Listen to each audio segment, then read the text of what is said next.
Judas Priest explode into the Capitol Center this Saturday. Judas Priest live with Fine, special Harry. guest Pretty Dawkins. good. Tickets for Judas Priest this Going Saturday. inside of the concert? Have fun, Judas Priest concert. Where do I park? Where do you park? Anywhere you want.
I'm David Helby, I'm 20 years old. I'm ready to rock.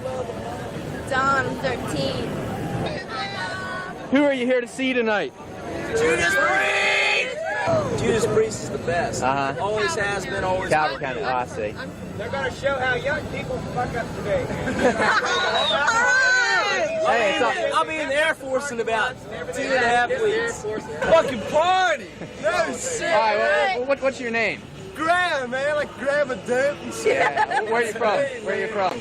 Well, I'm from fucking the West Coast, man. You came all the way here to see the band? Or you're just passing here through? now. But, you know, that's a different He thing. means like, where are you right now? Besides Earth. I live there right now. Yeah, I'm on acid, that's where I am. Is that, all right, is that what kind of drugs you're doing? Yeah, drug, fucking hey, everything. Beer. Man. Cocaine, baby. All right, so you guys like Priest, right? Yeah. I mean, all right. How about Dawkins? How's anybody feel about it? Dawkins. Metal would not be what it is today. Are they really about the best? Yeah. I mean, they're better. What other shows have you seen here? But Metallica. We're going to Ocean City. After this, Ocean City. Headed to Ocean City to party more. They should legalize drugs. That is a fact. That's what they should go for, right? Yeah, this time? exactly. Exactly. Fuck all that. They're practically illegal in this parking lot anyway, man. That shit. That shit, exactly, man. There's enough burnouts out there to go hands across America. That shit, man. It's gotta be. Drugs. Joints across America. Yeah, exactly, man. Yeah. They should make a joint so big it fits across America. And everybody smoke it. I'm gonna get in line for that. Yeah, no shit, man. Looks like you're dressed for a concert, right? I'm just, yeah. Get a shot of her. See, I told you we should have brought the baby. I have a question. See What my the? scab? Oh, that's Don't nice. ever get it in a car. Did your boyfriend do it to you? Yeah, he did. Oh, he did. did. He's brutal. How about your bandana? What's that? Is that a fashion It's statement? just, I don't know, it's just for decoration. Doesn't mean anything, does it? It's better luck your ass. Hey, I mean, that's Metallica. To the dawn, loving till the morning. I'm gone. Yeah, I know. Hey, let me tell you something. Where are you from? Priest is the best, man. Priest is the best. I'm telling you. Hey, let me tell you. Robert Halford is the best motherfucking single around. Hey, can't get down it, man. My motherfucker can play some guitar. Priest is bad, man. Priest is #1 in heavy metal, man. And then who comes next? Iron Maiden, man. Iron Maiden and Priest. Where are you from? Glen Burning. Yeah, you like heavy metal? Hell yeah. What do you usually do when you go to a heavy metal concert? Party. Yeah? Yeah. You go to school? Hell yeah. Yeah? Do they like heavy metal in Glen Burnie? Yeah. That's it. What would you say? What would you say if you saw Rob Halford right now? I'd jump his bones. What do you think? What do you like about him?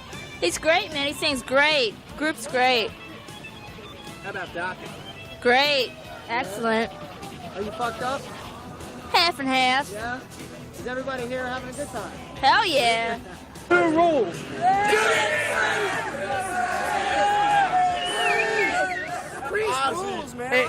Is Ozzy really raunchy in concert? This is great. Ozzy was a little bit chubby, man, but other than that, he's bad. He's not #1. Yeah. Talk about the generation gap a little bit. How old are you? 21. 19. What can I say?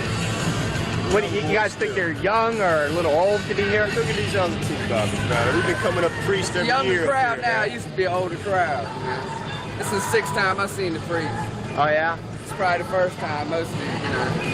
Yeah. There you go. Come up here, check out that chick, man. Have you seen Berserkers, man? What do you think? Better, man.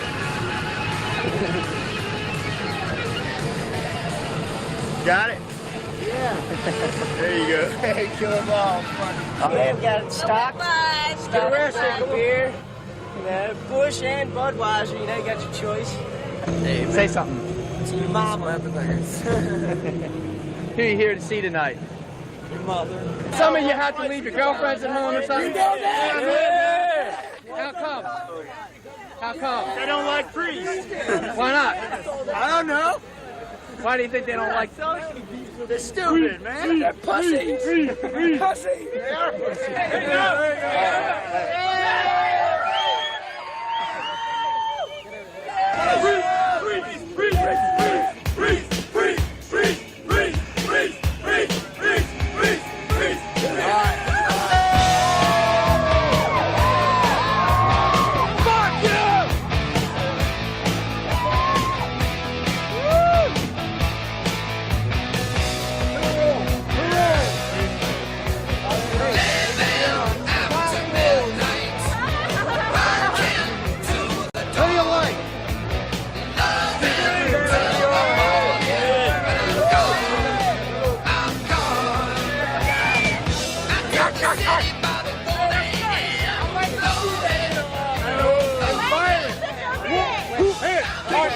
Are y'all We're not juvenile delinquents, although we act like that. We try to be civilized, but we can't. So what? What is this?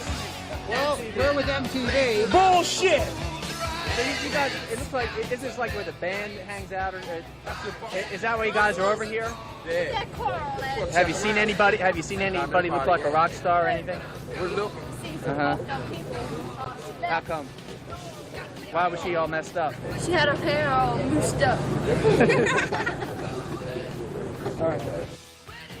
What's your philosophy on life? No, it's me. Oh. It sucks shit.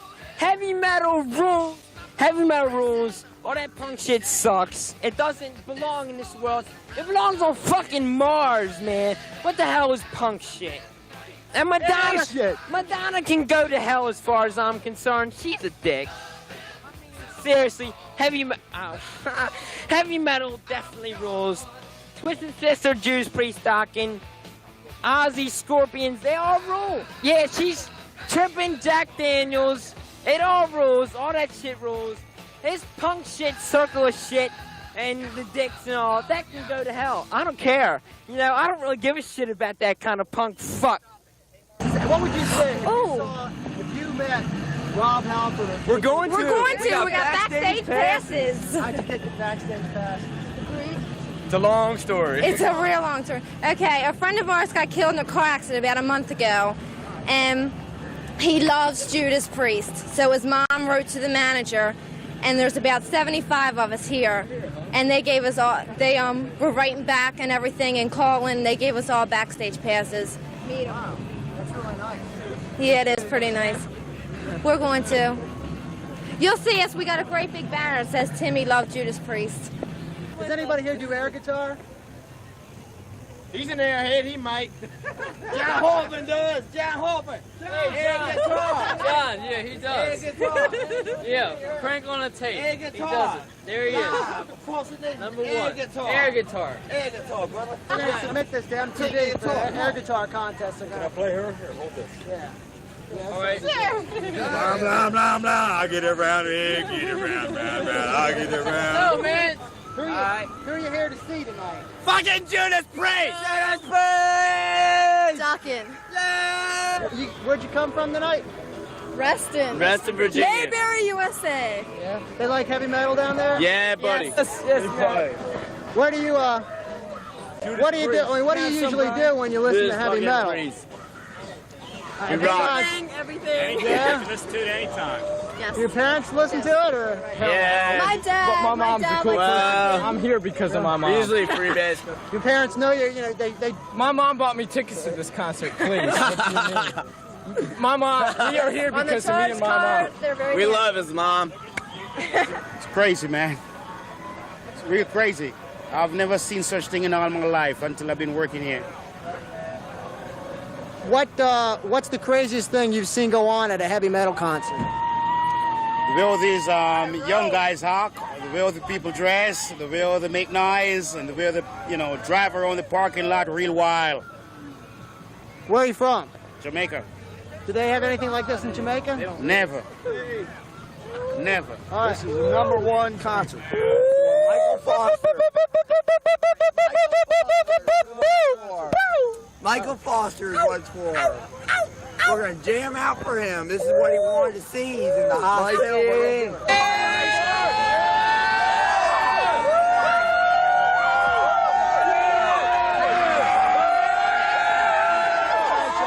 From Ace Lettering Company. Incorporated. Yeah. Put it up for me. Who's your favorite heavy metal band? Priest. Yeah, baby. Scorpions, but they're not here tonight, so I'll go for Priest tonight. Okay. Yeah. What do you usually do when you go to a show? Get fucked up, drink a couple beers. All right. Well, here's right around it. Priest. You want to be on cable TV? Wait right there.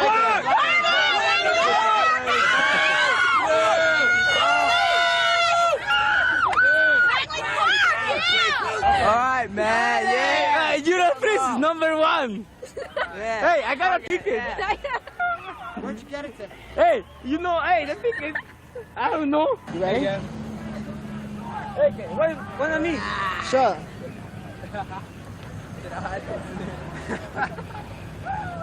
Hey! My goal tonight is sit back, run back my car, drink a few beers, and pick on some unsuspecting victims. We're boardroom buddies, that's the best kind. Nobody fucks with a friend of mine. I'm happy when he's happy, when I cry when he's blue. I mean, what do you usually do when you go to a heavy metal concert? I've never been to one. Really? You've never been to a heavy She's metal in for a show? treat. No. Really? No. Well, you've been drinking, having a good time? Yeah. What do You want a sip? What have you been drinking? What are you? Jack Daniels and Coke. What else? Rum. Okay. Judas Priest, you play your heart out tonight for all these kids, okay? Oh God, we love you, Glenn Tipton. We love you, Glenn Tipton. We love you. We want to fuck your brains out. Yeah.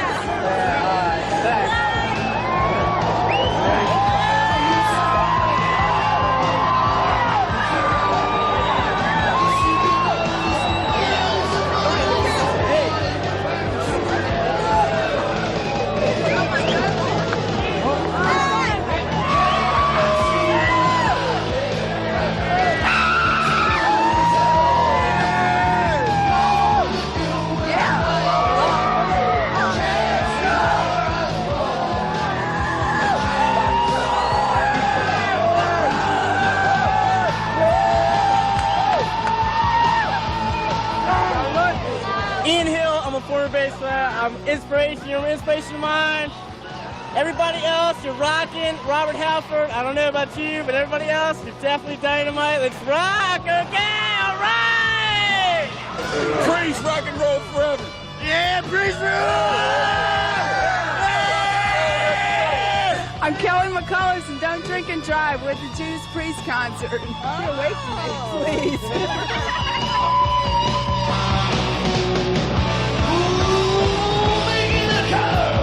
Taking the strain, only decline. I'm on the way to everybody. Bring some to the rubber. We'll put extra rice. We'll swear up a band. Back on your feet. Protecting this venue. Well, the reverie star. The strong man measure. And the pair not to the highway.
Hi, this is Jeff Krulik. Please leave a message. I'll get back as soon as I can. Thank you.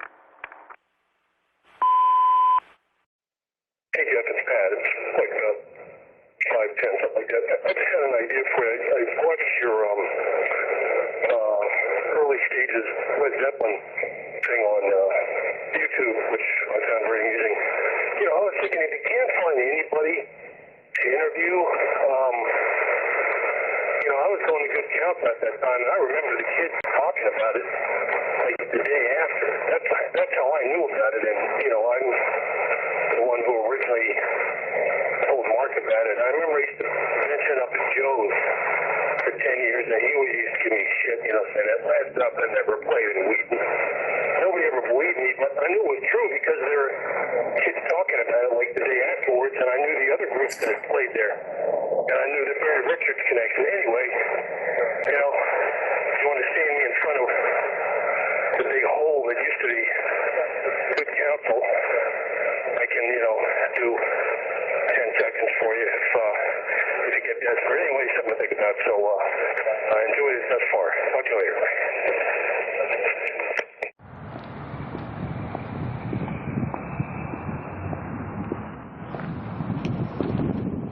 So this is where Good Counsel was. Yep.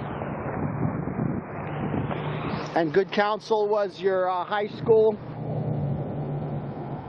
68, 72. At the height of the Wheaton Youth Center rock era, I guess you could say. That's, of course, where Led Zeppelin performed in January of 1970, right? 1969. 1969, okay. And I was a sophomore here at that time, and I remember the following Monday, some of the guys talking about it, and I'm certain that they were called Led Zeppelin at that time, as opposed to the new Yardbirds or something, but I couldn't swear to it because I've never actually seen an advertisement for it. And generally, there wasn't a lot of advertising for those shows. You heard about them on the radio. Nobody believed that Led Zeppelin actually played their first show down there.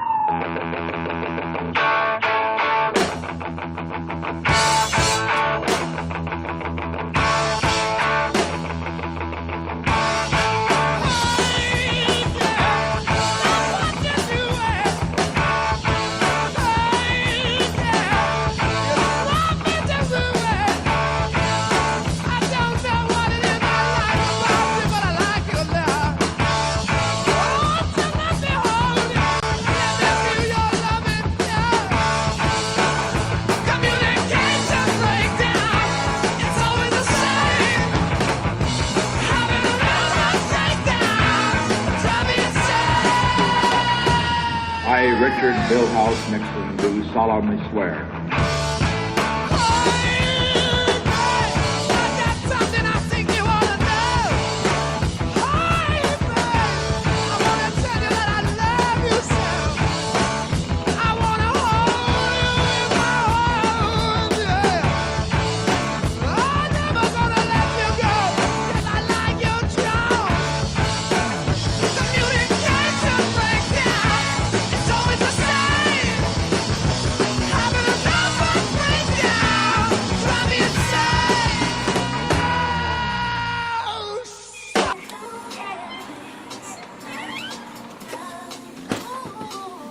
Well, I started researching the first edition of Capital Rock, which was a history of DC area rock and roll, back in January of 1993.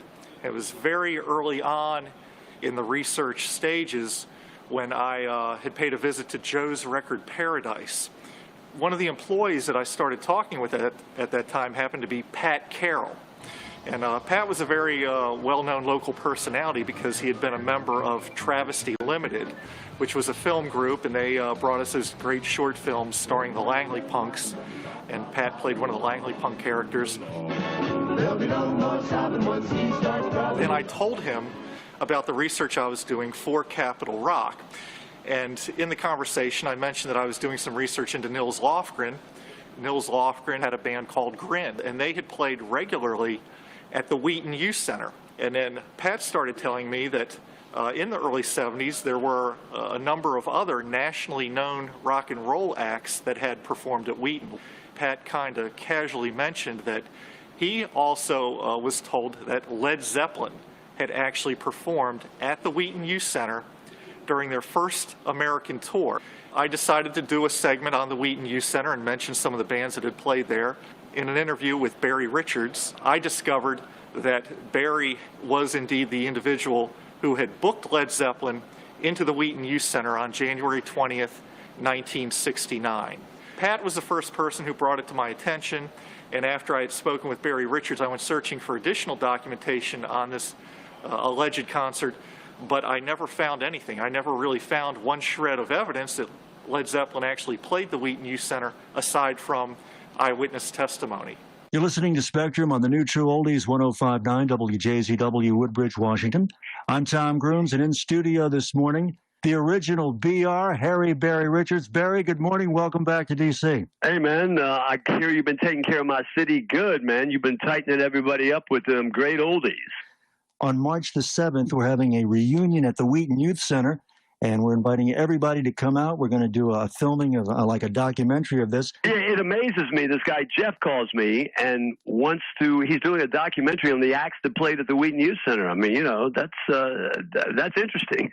And in the newspaper a couple of weeks ago, the guy wrote, "Did Led Zeppelin really play at the Wheaton Youth Center?" And if anybody can straighten out the record, I remember you were there, I was there, Jack Diamond was there as a kid. Yeah, they did, and they only drew about 50 people. I mean, it was ridiculous. They thought they were a blimp or a balloon or something at the time. Hello? Hi, Sharon? Yeah. Sharon, my name is Jeff Krulik, and I'm actually calling from Washington, D.C. I'm doing a research into the Wheaton Youth Center. Oh, you're kidding. Are you really? I am, and in fact, I'm making a documentary. Did you ever go there? I never went there, but I'm fascinated with the history of the place. How come? Well, I'm actually exploring the emergence of the concert industry and all the... Oh, yeah. Okay, go ahead. all the bands that were there. It's really a remarkable story. I'm so thrilled to be talking to you because everybody has mentioned Sharon. Who? Yeah.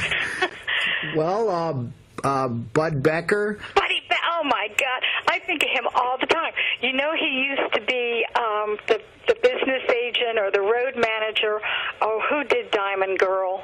And they had another song that was real popular. He was their booking agent, and he also helped me in bringing in acts. Is he still in the music business? Oh, my love, like a precious stone, part of her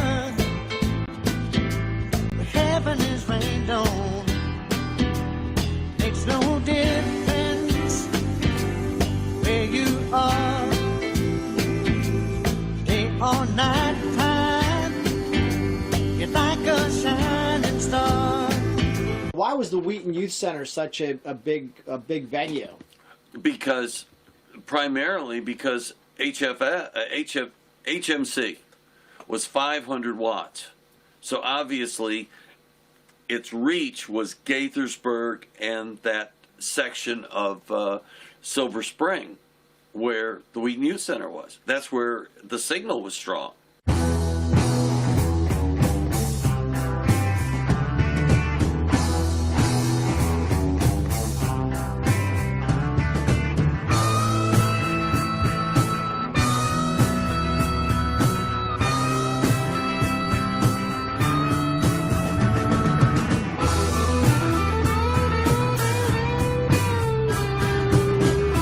So was it part of a scene or a circuit? Or did you Yes, yeah, it was a circuit. There was places? teen clubs all throughout the Washington metropolitan area. And you went to whichever one, you all got together as a group and decided which one you were going to go to. Sometimes it depended on what bands were playing. Other times it would depend on where your friends wanted to go. Then we came here to see Rod Stewart. I believe, my memory says it was 50 cents, but it might have been $1 or $2 to come and see him. And we all had to sit on the floor here because there was, well, from my memory, there were no seats. And Rod came out and he was pretty intoxicated. The most memorable bands for me were Rod Stewart, Dr. John. We thought he was outrageous. Rare Earth. And what was memorable was that Barry Richards always made it so much fun. And we knew that if it was a show that was put on by him, it was going to be fun. I put the scrapbook together later because I kept calendars of the dates and concerts that we used to go to, and even some that we didn't go to, because I guess, you know, like a lot of times things were on the same day, same weekend. We knew we couldn't go to all of them, so we did the best that we could. And at one point I put them together then in a scrapbook and put dates and some pictures and some autographs that I had saved and ticket stubs. Can you prove Led Zeppelin was here? No, I'm afraid I can't do that for you.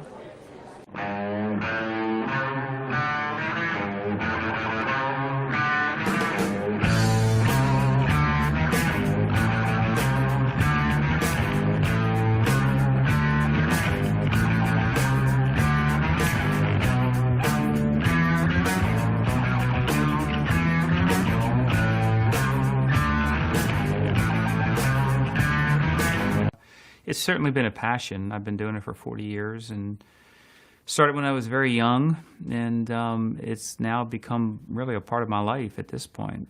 Set the scene of what it was like when you first discovered Zeppelin. I was at Loch Raven Senior High School in Towson, Maryland, and it was 1969, and I was in music class, and we had the opportunity to bring records in that were popular at the time, and Led Zeppelin 2 was popular, and Whole Lotta Love was the song that was out there on the radios, and this person played it, and I didn't listen to music at the time, didn't have a record player in my house, but when I heard that song, the riffs, the beat, the screams, just the whole production, I lit up. I couldn't believe what I was listening to. So I went out and bought the album for the first time. It was the first album I ever owned, and fell in love with the music. Remember all the songs on that album being great, Ramble On and Heartbreaker and whatnot, and that was it. You know, now you look at, you know, the top 5 bands that sold the most records of all time in the U.S., and Zeppelin's number 4, and they haven't even been a band for 35 years. They only released 10 albums, and many of these artists ahead of them, you know, had twice as many.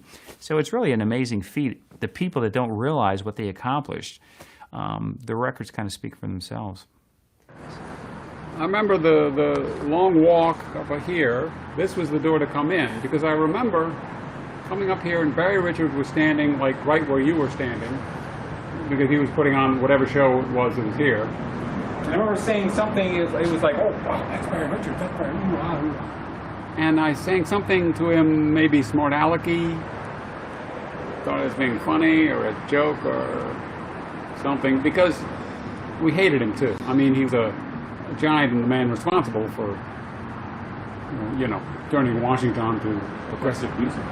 But at the same time, he was you know, the obnoxious DJ, and you always boo the DJ at any show. Is that true? Yeah, of course, yeah. So anytime the DJ would get... Yeah, the DJ would introduce the show, and then we go, boo, boo. It's some sort of innate teen response. I don't know why.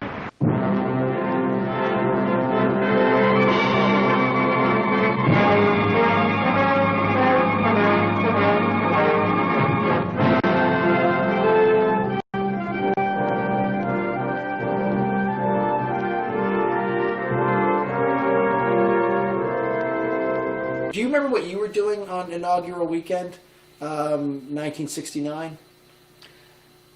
Probably protesting someplace.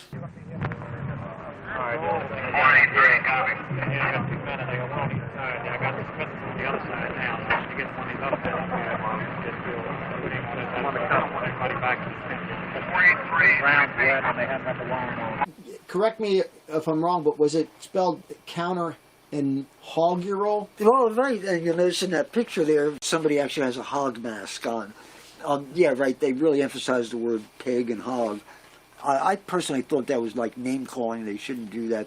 Like calling a policeman a pig is not good. Did they inaugurate a hog? Yes, a real hog. I mean, a real pig. We got photos of it in the next issue of the Free Press, and somebody in a local firm had a hog. You know, it wasn't. It was real.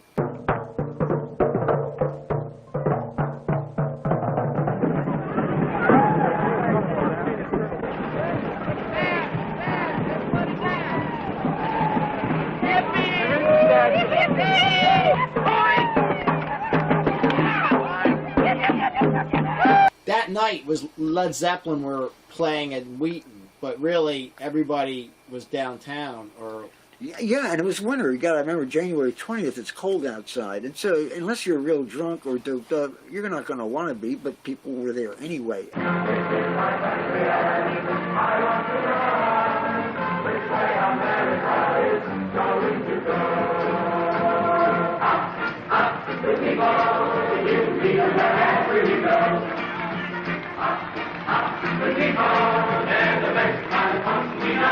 So you both met in 1971.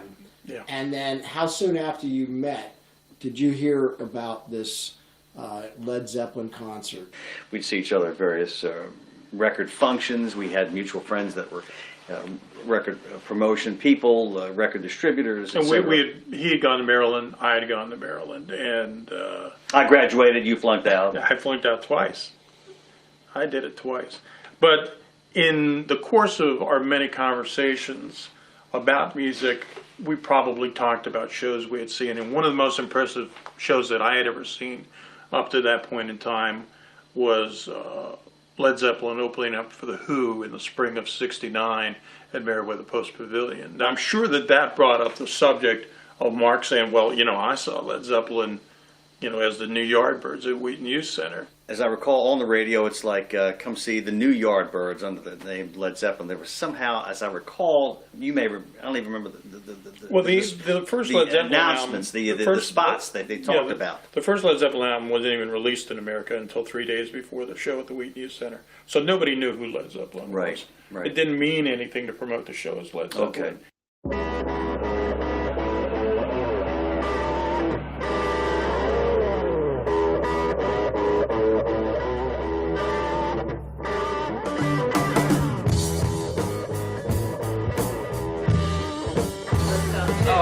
I remember that job. See? Yeah. Here, let me get over here and show you this. Here's I remember that. Do you really? Yeah. I do. I remember that design. Here you go. You want to grab that? Yeah. Cool.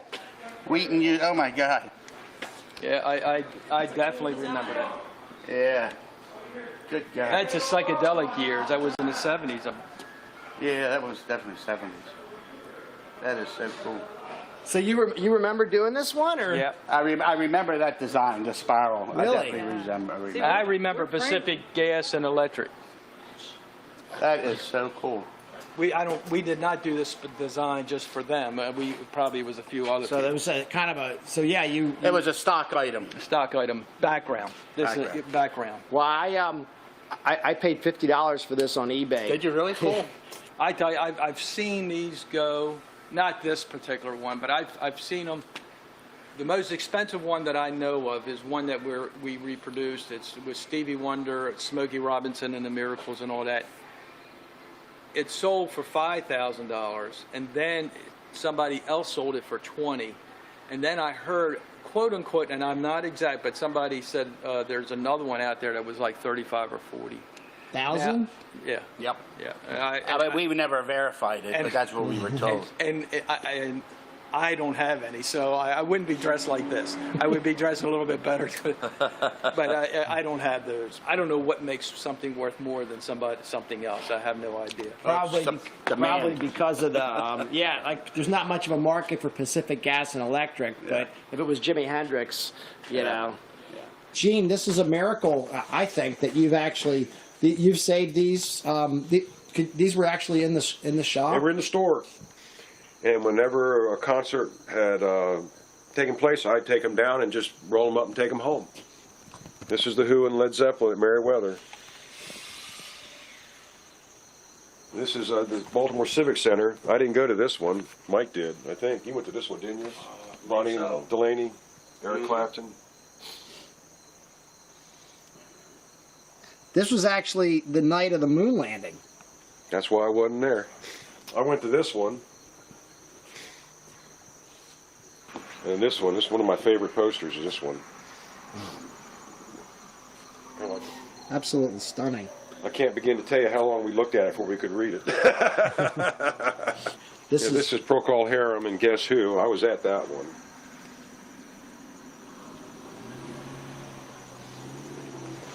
And then here's the one for Laurel Pop that we've been talking about. I was at that one. This is great. Look at that. So is this a big deal? Were a lot of people talking about this show, or were festivals kind of, I mean, they really were kind of new at that time? Yeah, it was kind of new. These are all the, back here are all the reel-to-reels, Beatles and Stones and Dylan, from all the reel-to-reel tapes. These are Beach Boys, Crosby, Stills, Nash, The Doors, The Who, Led Zeppelin. These are all Stones. These are all Stones promo 45s in these books. Of course, I collect models to World War II Navy ships. My dad was in the Navy. These are all Beatle items, dolls, all the models still in their boxes. These here are all from World War II. Crisis in Europe is at hand. This is my UFO book collection over here. This is my World War II book collection. You don't want to see that. Hey, Bruce, Lower Pop Festival. Oh, let me see. All right. These are Laurel Pop Festival right here. Here's Cream. Those are the ones when I met you. These are the photos you were looking at. Okay, cool. Here's Paige backstage at Laurel Pop. I was standing right next to Beach. I was standing right there when he took this picture. Wait a minute. See, here's Plant. They were all backed by these U-Hauls and tents and stuff. Here's Johnny Winter. We went over and stood and talked to Johnny Winter for a few minutes. Wow. Tom, now you brought your Instamatic camera. Yeah, it was just a little Instamatic kind of thing. I can dig out. And that's Robert Plant backstage? Yeah. At Laurel Pop. At Laurel. Laurel. Standing in front of the U-Haul truck where they brought all the equipment in. Wow, look at that. Oh, these are all Stones. This is awesome. These are all Stones. So you've got all books of Stones. God, Tom. I saw them about 400 times, but wow. Here's Laurel.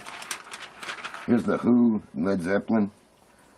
What's this one? Laurel Pop Festival. There it is, yeah. Wow. So that's Laurel Pop. Mine, now see, Here's they the other tore one. off. I wrote on the back who played that day. Wow. You can see it on the back of this one, too. Really? Yeah, I used to do that. When you got backstage, I mean, it just... Oh, we just finagled our way back there. That's all. Just act like you're supposed to be there. Yeah. You just walk in. You could do it back then. I did it many times.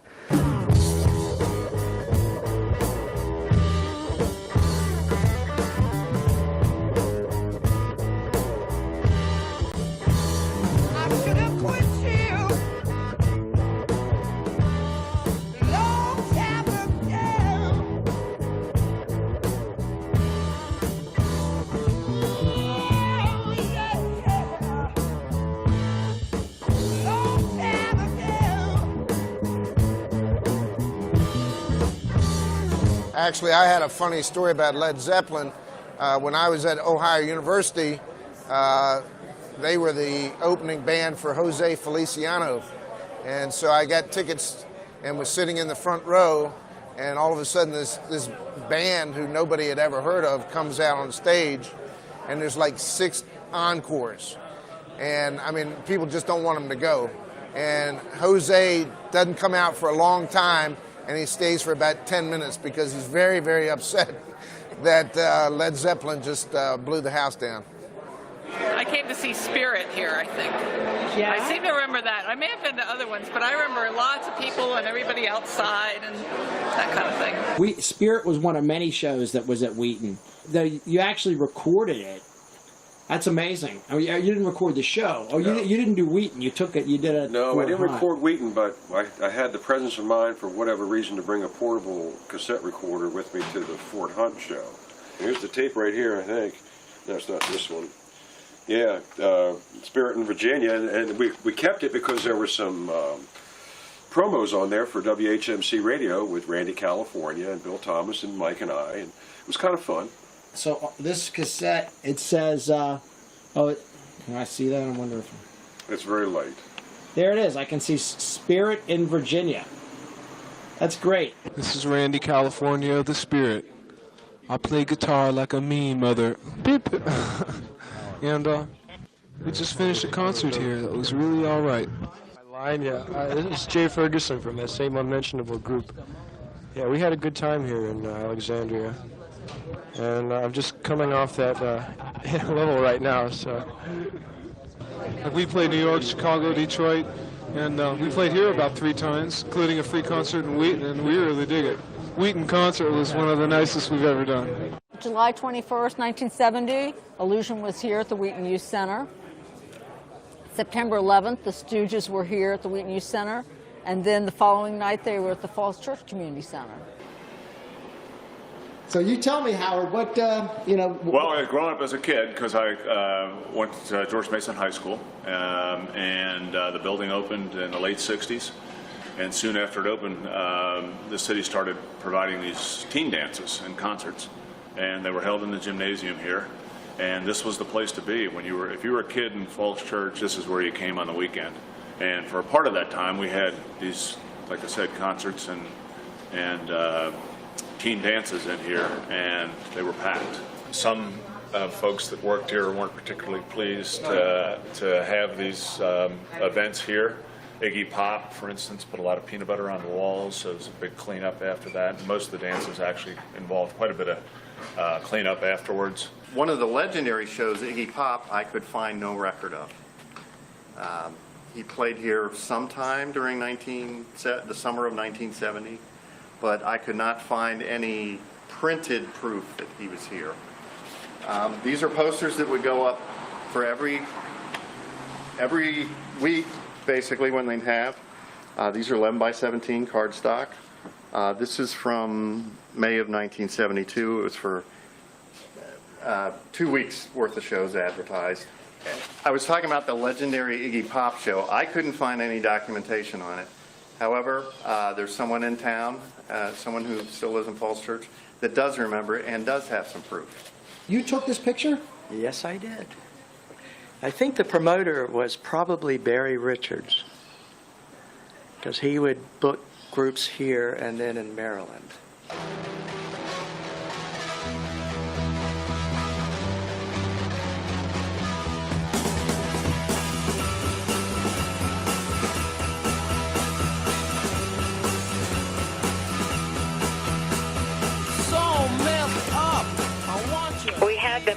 We had this horrible act, Iggy and the Stooges.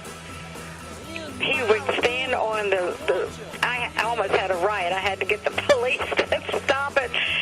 All the girls are running to the stage, and he is standing up there rubbing peanut butter all over himself, and then he'd do a flying leap into the audience, and then my staff would have to pick him up, and he must have been stoned, and throw him back on. Sharon almost lost her mind because we did Iggy, and he was doing the peanut butter, the cut-off shorts, and shoving the peanut butter and his hand down his crotch, and he jumped off the stage because it was teenage girls. It was like 13 to 16-year-olds, and and Iggy was, and the Stooges were nuts. So you say there was no peanut butter smeared, but that's the way I remembered it. But Howard mentioned that there was peanut butter smeared on the walls. Oh, good. But it doesn't mean Iggy did it. Yes. The stage was either set up at the far end or over here on this wall. Nobody attracted more of a crowd than Brownsville Station. The place was packed every time.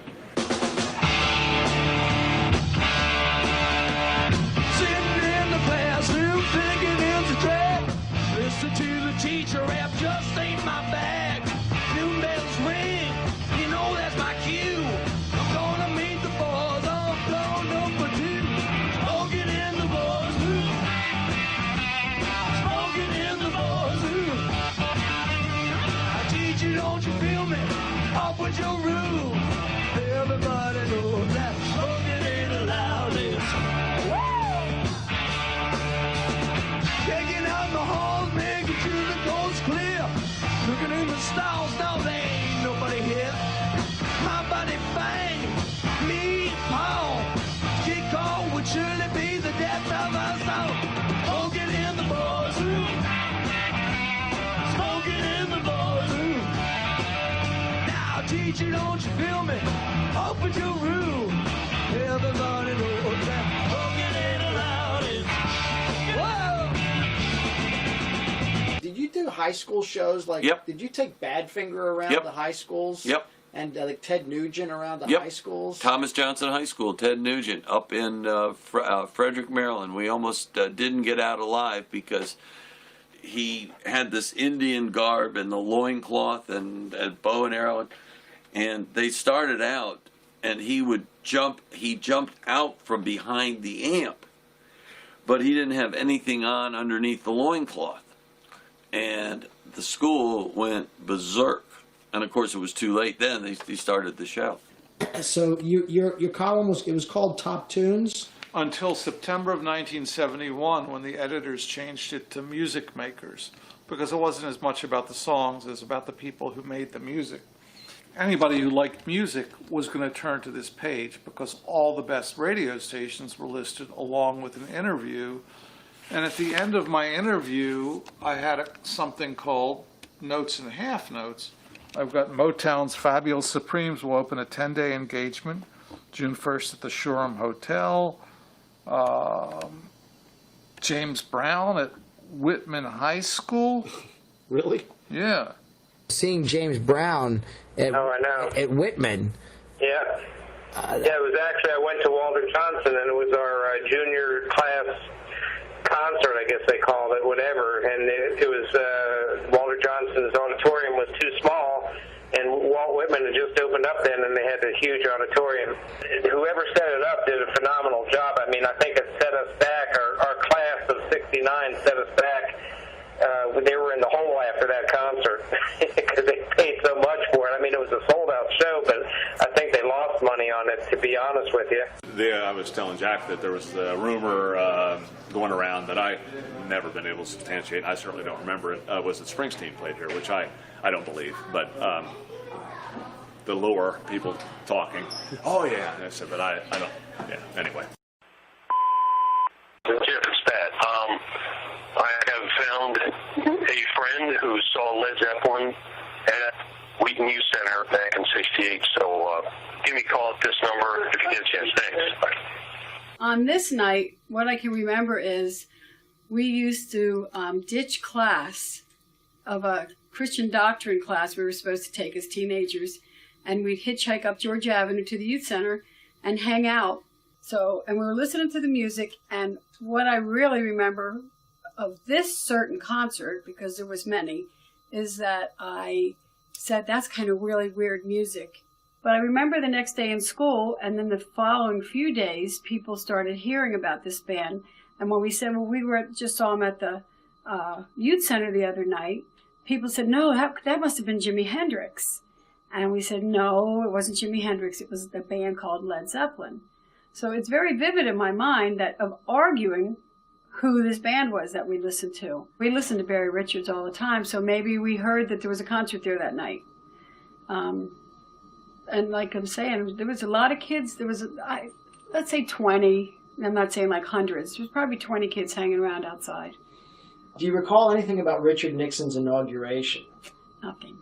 Because it was the night of his inauguration. His inauguration was that day. Maybe that's why I got away with it. My parents were probably watching it. The scene you're seeing now is a myriad of faces and bodies at the Washington Hilton, where 8,000 of the some 30,000 people celebrating the inaugural ball on this January 20th, through which President Nixon came just a few minutes ago and then departed. He'll wind up at the Statler Hilton.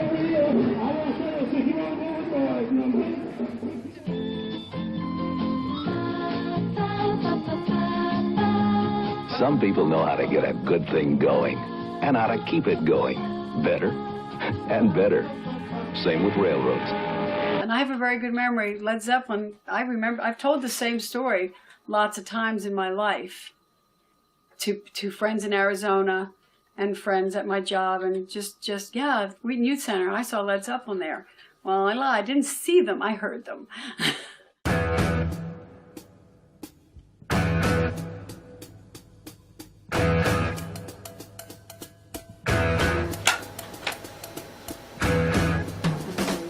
Well, we're going to wrap it up pretty soon. I'm not going to drag this out. She wants to be the star.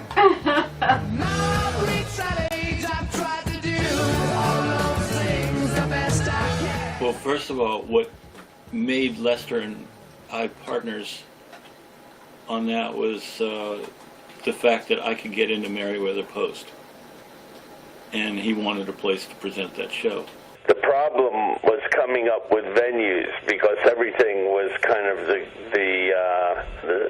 setting for a potential riot. So venues were very difficult to come by.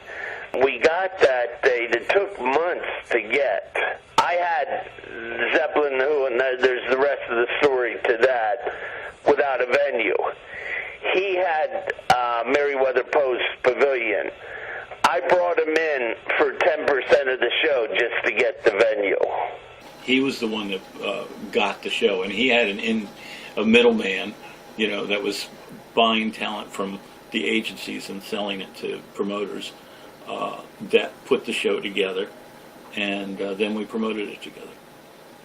That Wheaton show, you still don't, is there any... Well, I'm kind of convinced, but I didn't know about the show, and I went through years of thinking that I had presented the first Led Zeppelin show. But it doesn't really matter. They weren't really well known, but word spread really quickly for bands like that, and they were pretty popular by the time they got there, and the bill was pretty even. And we paid them each the same amount of money. Which was what? $5,000 each.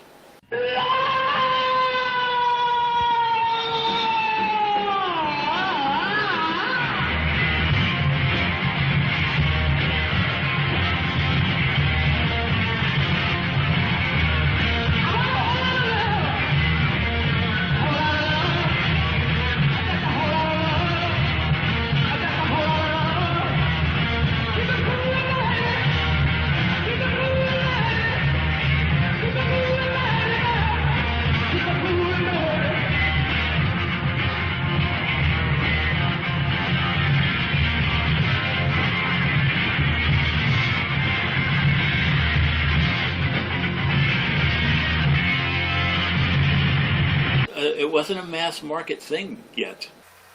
You mean after Woodstock? Then there's all those bands who were $5,000, $10,000 acts became $100,000 acts. But Woodstock was what changed it all. I took a lot of pictures of Woodstock, all black and white. Really? But nothing on that radio. Did you go to the Laurel Pop Festival? Yes, I did. I've got 16mm film of that. It's sort of neat. Led Zeppelin and Peter, what was it? There's 2 or 3 of them. Man! This is the slide. I've set it out for you guys. That's the light show. Original slides from Jimi Hendrix. This is all from the 70s. Images of the world light shows. Hendrix gave me these images to put up behind him. What do you mean he gave them to you? He wanted his face up in the light show. So he handed you those, or you? Well, he gave me the artwork and I shot it. Put them on slides. back then it was none of this hype or, everybody trying to. That was at the Civic Center. Yes. He's the best in the city. Oh, yes. Well, he was the best then. Oh, Zeppelin. That's in Laurel.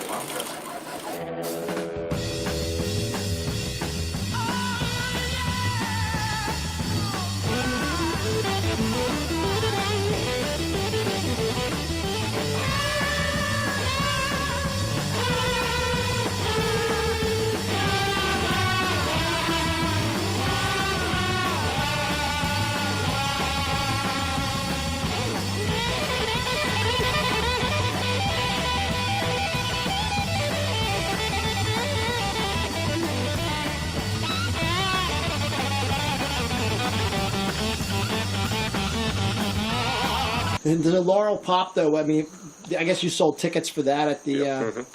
Yeah, and did you sell tickets for Woodstock, too, or...? No. No, we didn't. We didn't think it was going to amount to much. Well, I did. That's why I went. I didn't. I hired somebody, one of the guys, I had a couple of part-timers working for me, and I hired him to work that weekend and headed up there Thursday night and got back early Monday morning. And there's a slight matter of about 36 hours where I don't remember. I had the top down and a case of beer sitting on the booth. And two guys in a car coming the other way held out their hand and went, "Hey, you want to trade this for a 6-pack of beer?" And I looked, and they had a backstage parking permit and a backstage pass. That best 6-pack of beer I ever spent. They were journalists, and they thought that because the gates had come down, it was going to degenerate. Huh. So they bummed out, and they just took off. And they wanted my beer, and you wanted their passes. Just go ahead and pick it up like that. What is that? What does that say? That's a letter from WHMC Radio signed by Barry Richards granting me admission for 2 people into the Humble Pie concert at the Shady Grove Music Fair.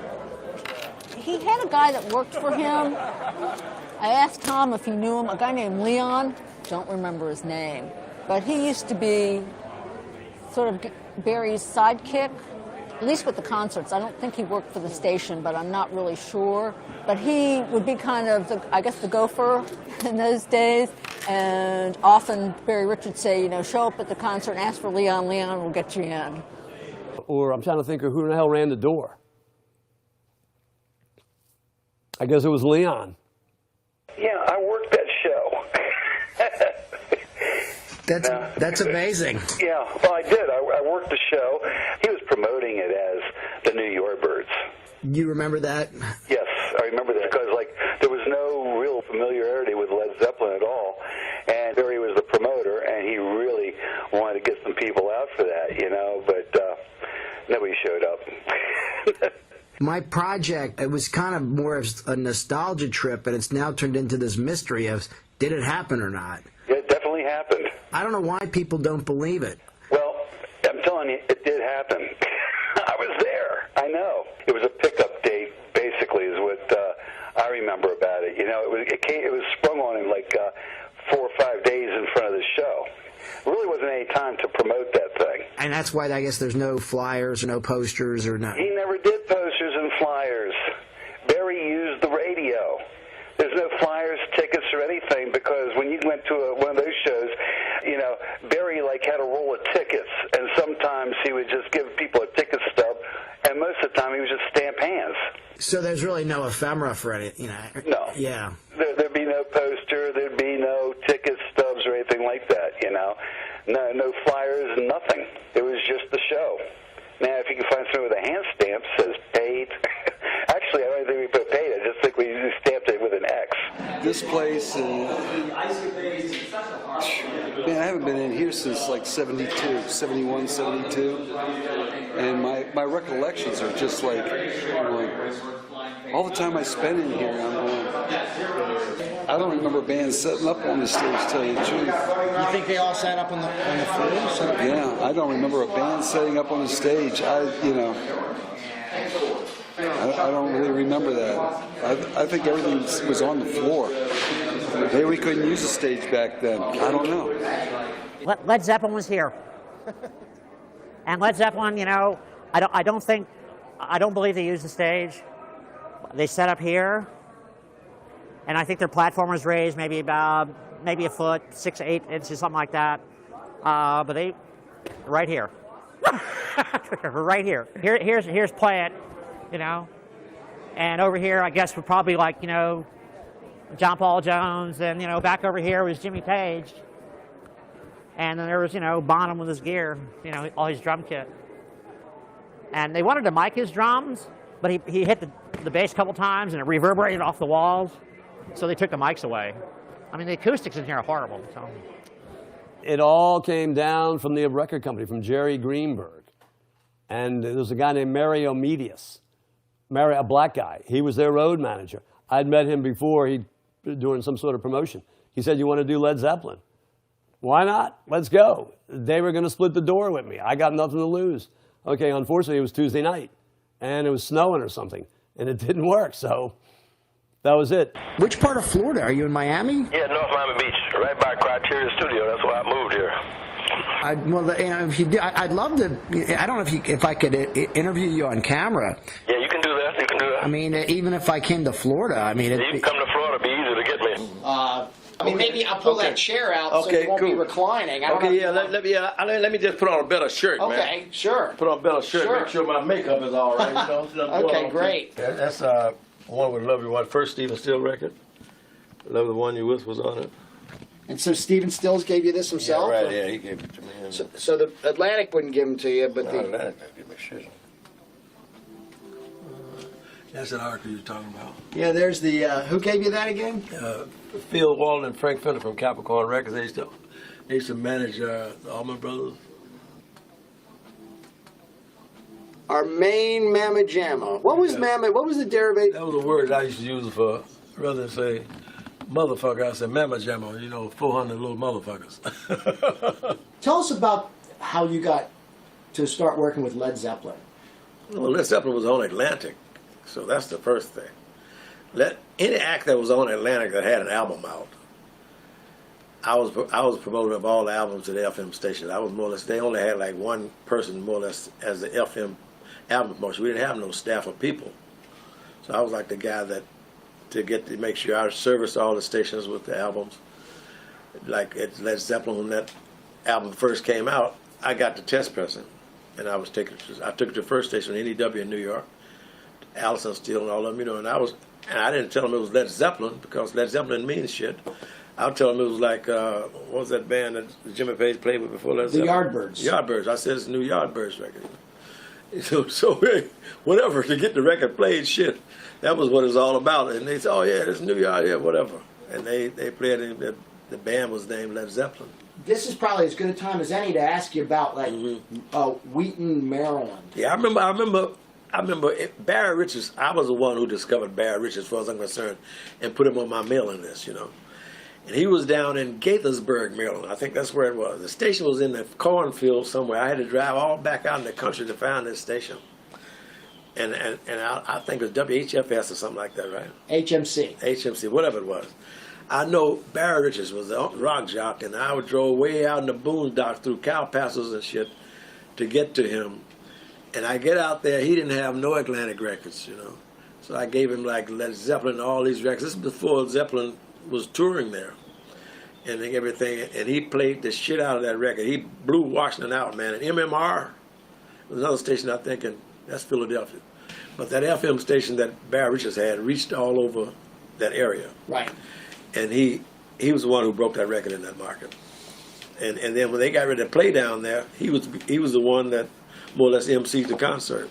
Do you know the date and where? Well, yeah, it was the date that's in question is it was January 20th, 1961. Well, you know who would know all that, man? Richard Cole keeps record of all that stuff. He still got the itineraries and stuff. He does? I'm sure he does.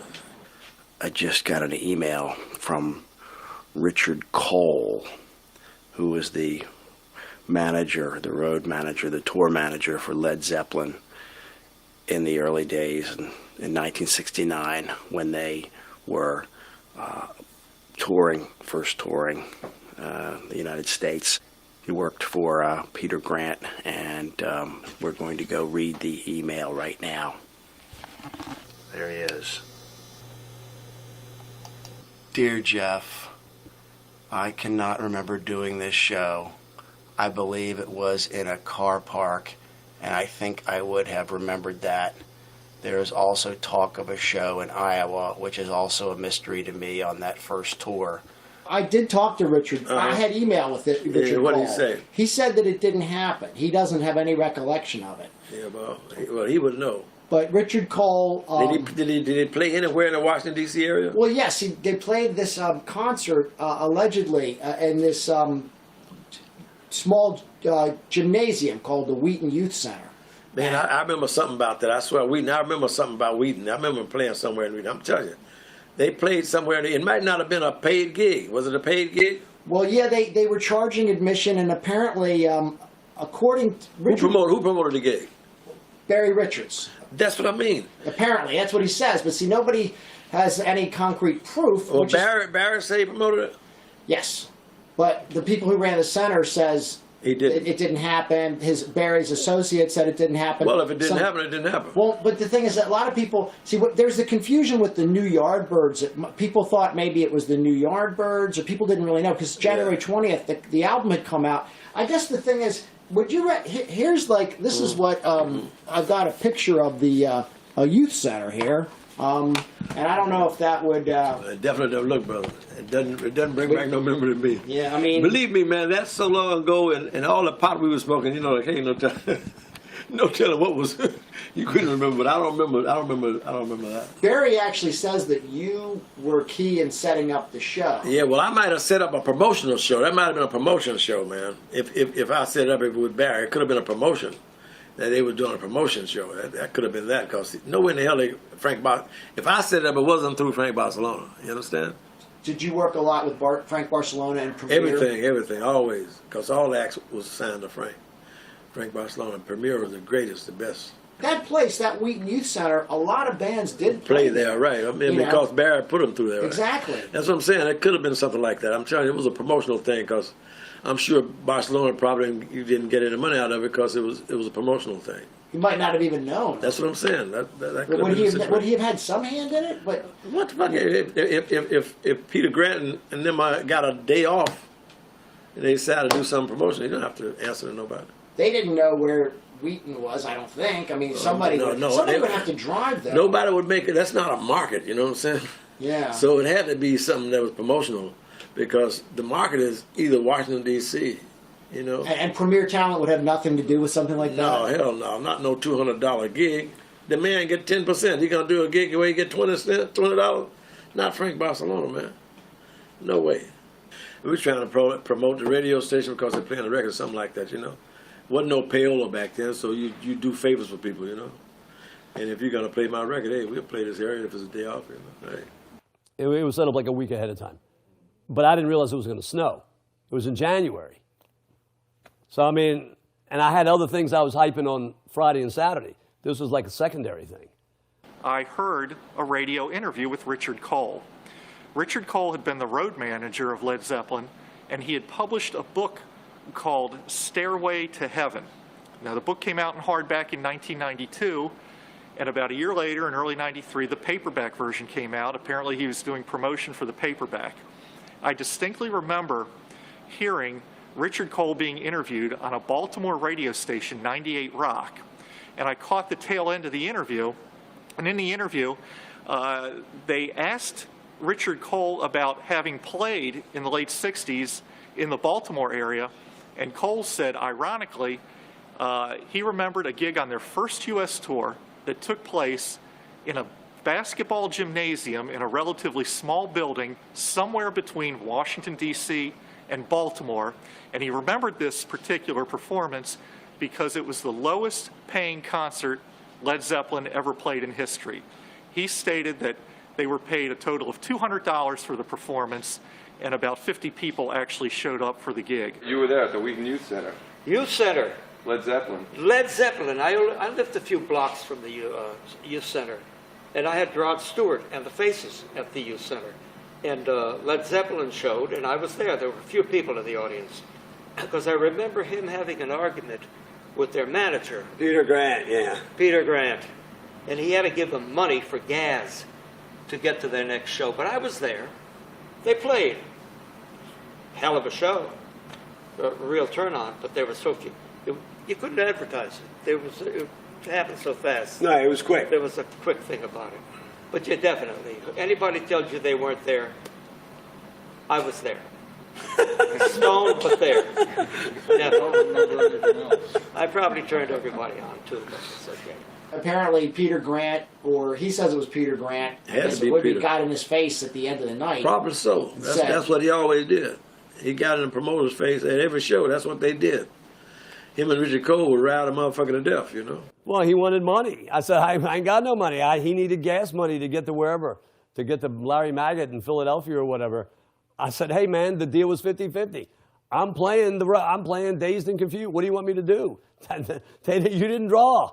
As simple as that. So I gave him $50. That was it. I mean, he threatened to kick my ass, more or less. So I gave him $50.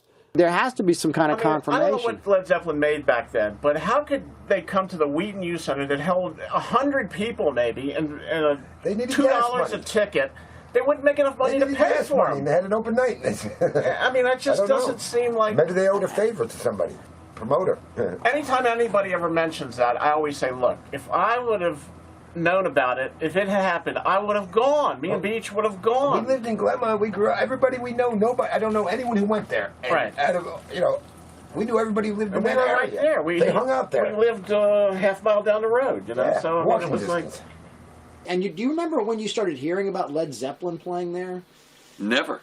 You're the first person. I've never. I swear to God, Jeff. I've never, until you called, I had never heard that. I don't ever remember a Monday night show. Maybe he did, like I said, it's strictly a Barry Richards conversation. I have there's nothing, and I've got a good memory. In my mind, they never played there, and I never saw them, and I never was involved in it. And I have no recollection, no record, nothing about it. No, they never played there. Led Zeppelin never played there. Not that I know of. No one ever told me they ever did either. Really? Nobody believes that it happened, and Barry claims that it did. Well, I wasn't there. I don't ever remember them playing there. If Led Zeppelin played there, then they played under a different name. When did Barry say they played? Well, it was a Monday. It was like the night of Richard Nixon's inauguration. Oh, I wasn't working there then. It was January 20th, 1969. Well, I guess it was. Huh. Barry claims that it happened, and he said there were 55 people there. 50? You're kidding.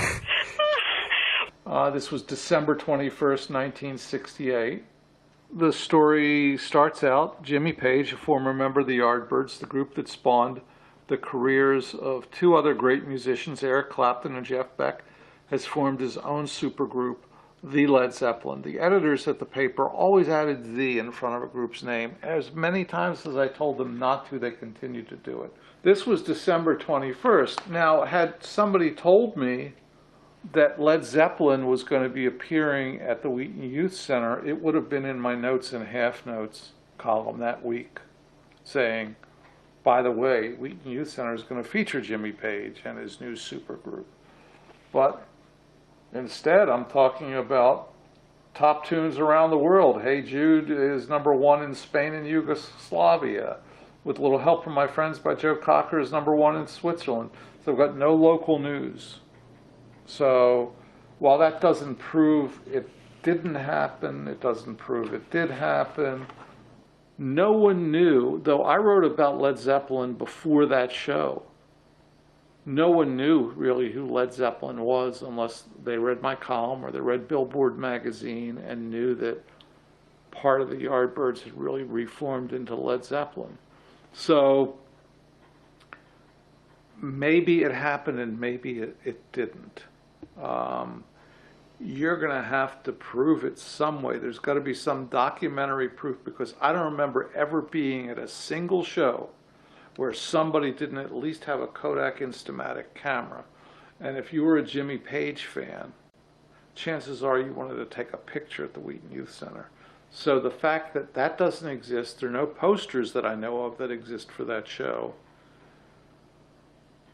until you or someone else can prove to me that it happened. And I know Barry Richards says it happened, but you know, Barry is an embellisher, and that's not to say he's a bad human being, but maybe he believes it happened. And when you believe something happened and you say it happened and you really believe it, it's called confabulation. Confabulation is a memory disturbance that is characterized by verbal statements or actions that inaccurately describe history, background, and present situations. Confabulation is considered honest lying, but is distinct from lying because there is typically no intent to deceive and the individual is unaware that their information is false. You believe your own untruth. And I'm not saying that it's untrue or it's true. I have no idea, but it certainly has been fun listening to people and going to the event, the reunion event, and hearing people say that it happened or that it didn't happen. But I have no idea. This was a hotbed of music. People don't realize how many great acts came through here and actually got exposure here that went on from here. Got to ask you about Led Zeppelin Wheaton Youth Center. That's the, you know, one of the greatest imponderables of all time. Some say it happened, some say it didn't happen. Even the road manager for Led Zeppelin isn't sure. Not a big surprise, considering what Zeppelin was doing back then. Barry? Well, I promised we'd have an answer on this. All right, well, it actually happened, but nobody showed up. So it really didn't happen. I mean, there was maybe 45 people there, and Peter Grant was the manager at the time, a heavy-set, fat English guy who was going to beat me up because there were no people there, and I had to give him gas to get to Pittsburgh or Philadelphia gas money. Led Zeppelin did appear at the Wheaton Youth Center. Yes, they did. Now, one of the things that I saw posted on the internet researching this material was Len Jaffe, who I used to work with at Variety Records in Wheaton in the mid-'70s, but he had worked at Variety at that period of time, and he said he used to go to the Wheaton Youth Center, and he saw the Small Faces show with Rod Stewart singing. Now, how many people were at that show? You said you were at that show. That, to me, it was pretty busy because there were a lot of people there, because Barry Richards at the time was promoting that kind of music and just pounded away at it and got all the free advertising that he wanted. So he always made it a big deal, bigger than it was. He used to call him, Rod the Mod Superstar is going to be there with the Faces. But see, you're talking about a show that was 3 years before Maggie May even came out. Oh, sure, right. So, it could have been Rod the Mod, the Superstar at that point in time. Nobody knew who Rod Stewart was at that point I don't know, man. I seem to remember he was him. Simply the lead singer for the Small Faces, right, who replaced Steve Marriott. Right. When Steve Marriott left to join Humble Pie. So, well, see, these are the kind of discussions that we have had over the years. But that's great. I mean, this is where, look, I'm dealing with this story that I have no reason to disbelieve it, but by the same token, we live in this period now where there's always doubt. I mean, maybe it's the post-conspiracy theory era. I don't know. That's funny. You'll take that out of this. Actually, I'm just glad. Oliver Stone just walked in, kicked that thing over. Talk about your conspiracy. Yeah, right. Well, Well, this happens to be a program from 1969. Your Booker. Yeah, January 15th photograph when Zeppelin actually played at this college. And this is actually one of the pages that actually prove and confirm that the band played there in January, actually the 15th in 1969. A couple of live photographs. And the unique thing about this is it's 5 days prior to the famed Wheaton show that they kind of worked their way close to the East Coast prior to that show. So this show, Richard Cole thinks that this didn't happen. right? Richard Cole thinks that, Iowa. Yeah, I think he mentioned to you in an email that he didn't think this show actually took place, and he didn't recollect Wheaton, but we know this happened, and Wheaton very well could have happened as well. A lot of shows were played in those early days. The first edition of Capital Rock came out in December 1996. A revised version came out in 2002. So a lot of people have come forth with additional information regarding this event. However, it's almost like dealing with a sighting of Bigfoot. You sit there and you have reliable eyewitnesses who can give you detailed accounts, and they can tell you songs they heard performed and so forth that Led Zeppelin gave. But really, there isn't one shred of hard evidence to support the notion that Led Zeppelin played this concert. There is no ticket stub, there's no concert contract available, no posters, not one single photograph, which is kind of troubling. You basically just have the testimony of eyewitnesses. And I don't know if that's enough to go on or not. Certainly a lot of these eyewitness accounts corroborate each other. But it remains one of the great mysteries in Washington, D.C. area rock and roll history. Did Led Zeppelin actually play this concert at the Wheaton Youth Center on January 20th, 1969?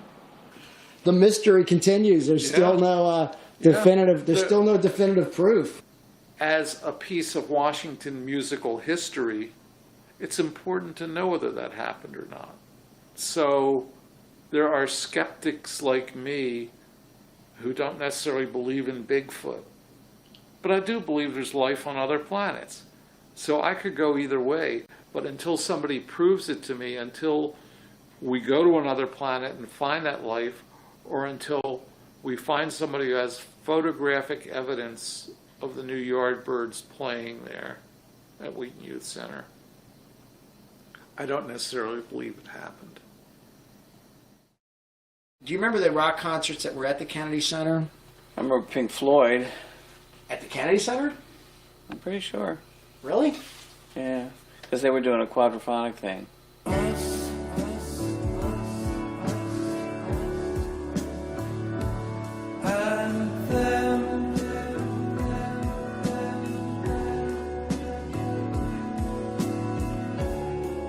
And after all, we're only ordinary men.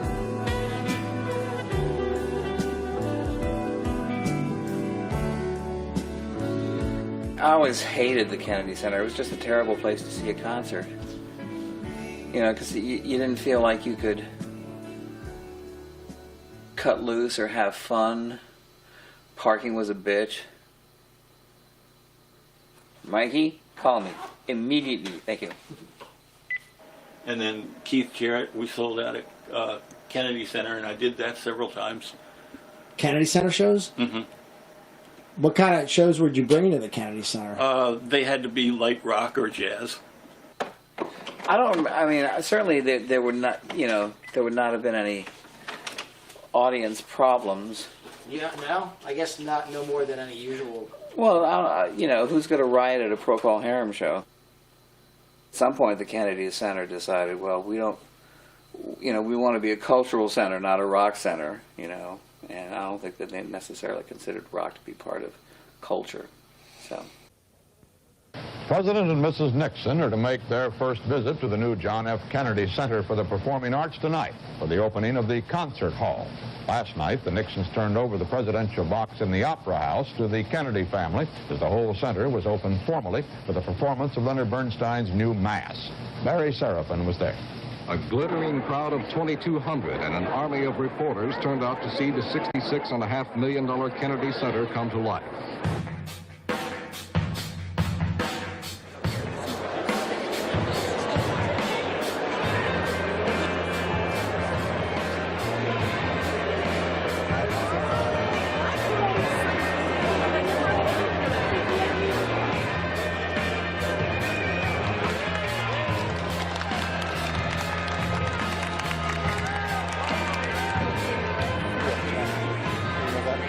Sorry. You don't want to?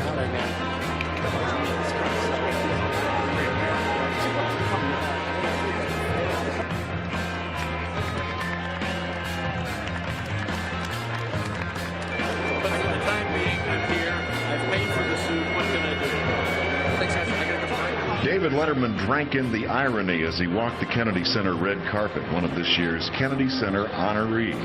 Letterman joins blues legend Buddy Guy, ballerina Natalia Makarova, plus the surviving members of the legendary Led Zeppelin and acting icon Dustin Hoffman. They'll watch some of the biggest names in entertainment, give highlights and tributes to their careers. From the Kennedy Center Honors, I'm Arch Campbell for ABC 7 News.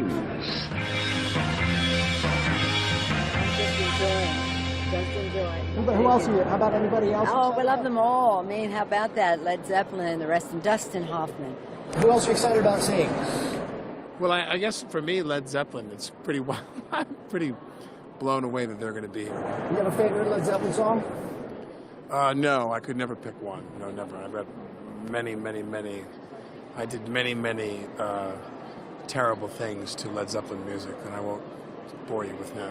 Were you a big Led Zeppelin fan? Of course. Isn't everybody a Led Zeppelin fan? Thanks. I love Led Zeppelin. I love Dustin Hoffman. I love David Letterman more than any of them, though, to be honest with you. Hey, Nancy, tell us about why you're here tonight. We're here because we're Led Zeppelin fans, and you know, we're hoping to get a glimpse of them somewhere in the building. Led Zeppelin were a big influence? Huge influence by Zeppelin, yeah. Still. Constantly. Any favorites among the 5 honorees? Anybody you have a great story about? All of them. I enjoyed them all. Late Night Letterman, Dustin Hoffman, Tootsie, and Rain Man, and all of the wonderful movies that he's done. You were a Atlantic Records label mate. That's right. You have any good Led Zeppelin stories or memories? No, but I met him last evening, and he's a very, very classy gentleman. I enjoyed talking with him. Led Zeppelin, yes. Hi, Jimmy. Hi, Jimmy. How are you? Hello. How are we? Welcome to D.C. Thank you very much. What does this mean to you, being honored tonight, being part of this?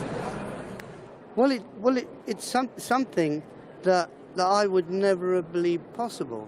Being from the UK, you know, I'm just so thrilled to bits, and it's just so wonderful to know that it's as a result of the music that we've created that's really made people happy. Well, I can't be any more fortunate than that, being a young kid who had a hobby that he turned into a profession, and then, you know, made people happy, and that's really a fortunate thing. But to have an accolade like this is just beyond belief, and to meet President and Mrs. Obama is just too much. Do you remember playing here before in the area, in Washington? Well, yeah, I do. I remember playing here with the Yardbirds. I think the first time I played here, and then certainly with Led Zeppelin. Yeah, I do. I do remember. I had friends. Actually, curiously enough, I had some friends from here, from Washington, who I met in the Yardbird days, and were actually at my house when I was putting the band together. So that I've got good connections with Washington in that way. Is there any truth to the lowest paying Led Zeppelin gig being nearby here at the Wheaton Youth Center, the gymnasium in Maryland? Is there any truth in there? I don't know. Hey, I can't remember everything, but I don't know. Yeah, I don't know. Sometimes we never got paid. It doesn't matter. I bring greetings from Mario Medius. Oh, okay, yeah, from Atlantic, yeah. Florida, so he's friends, so he sends his best. You send him all the best from me, too. One of DC's biggest nights for A-list stars, the 35th annual Kennedy Center Honors, honoring Buddy Guy and Led Zeppelin, Dustin Hoffman, and David Letterman. I told my mom I was going to be talking to you guys today, and she said that almost every kid my age was probably conceived to your music, which horrified me. Right. How does that make you feel? It's beginning to horrify me, actually. I mean, you know, what have we done to the world? Well, congratulations. Okay. Again. Thank you so Thanks much. a lot. Appreciate Thanks. you spending the time with us. Thanks Link very Ray much. was from here, too. Oh, wow. No, you could keep me going all night, couldn't you? Good night. Thank you. Have a good time.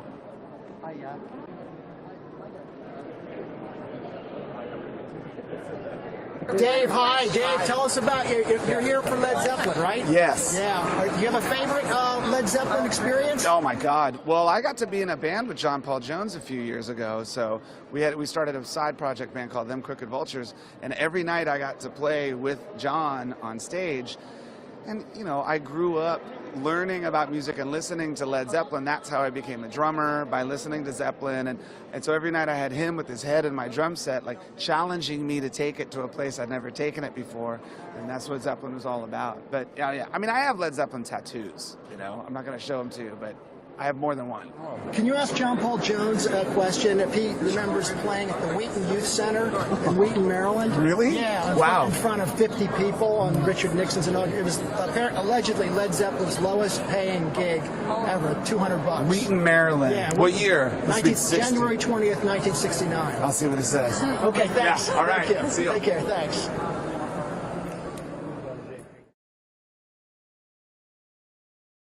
I'm surprised that it's taken this long for it to become such an interesting story, because you would have thought that as Led Zeppelin, you know, was becoming the super group that it was, people certainly talked about the Laurel Pop Festival, and they talked about the date with the Who later on and stuff, that nobody would have pushed the, well, you know, they actually played here in Wheaton back then.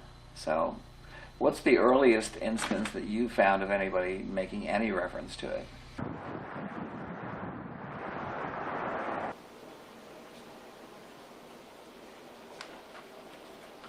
Show me what you found here. All right, so let's go to the spur, the Montgomery College, or actually more specifically, Montgomery Junior College spur of November 20, 1970. I think I told you I was doing some other work. In fact, I was doing some research on a James Baldwin project. And it just so happened that I remembered about the purported show of Zeppelin at the Wheaton Youth Center, so I thought I'd go through the Montgomery Spur newspaper. Most of these newspapers carried a weekly music section. They had a writer that was dedicated to the local happenings on the music scene. And I came across an article on Barry Richards. Harry Barry. In the article, luckily, we come across just a brief mention. Right here, one of his fondest memories is that of a concert he presented at the Wheaton Youth Center, which in the fall of '68, which had a pitiful turnout of only 200 people. The featured group was Led Zeppelin, at that time virtually unknown. You know, that's the most concrete, you know, detail that we have. Exactly. That this concert took place. Exactly. And what I find helpful and most important about it is over time, recollections and remembrances can become inaccurate, fuzzy. This is a comment that's made just under 2 years after the event, which I think lends a little bit more credence to the fact that it may indeed have taken place. Again, we're not talking about this isn't from 2012. This is November 20th of 1970. Staggering.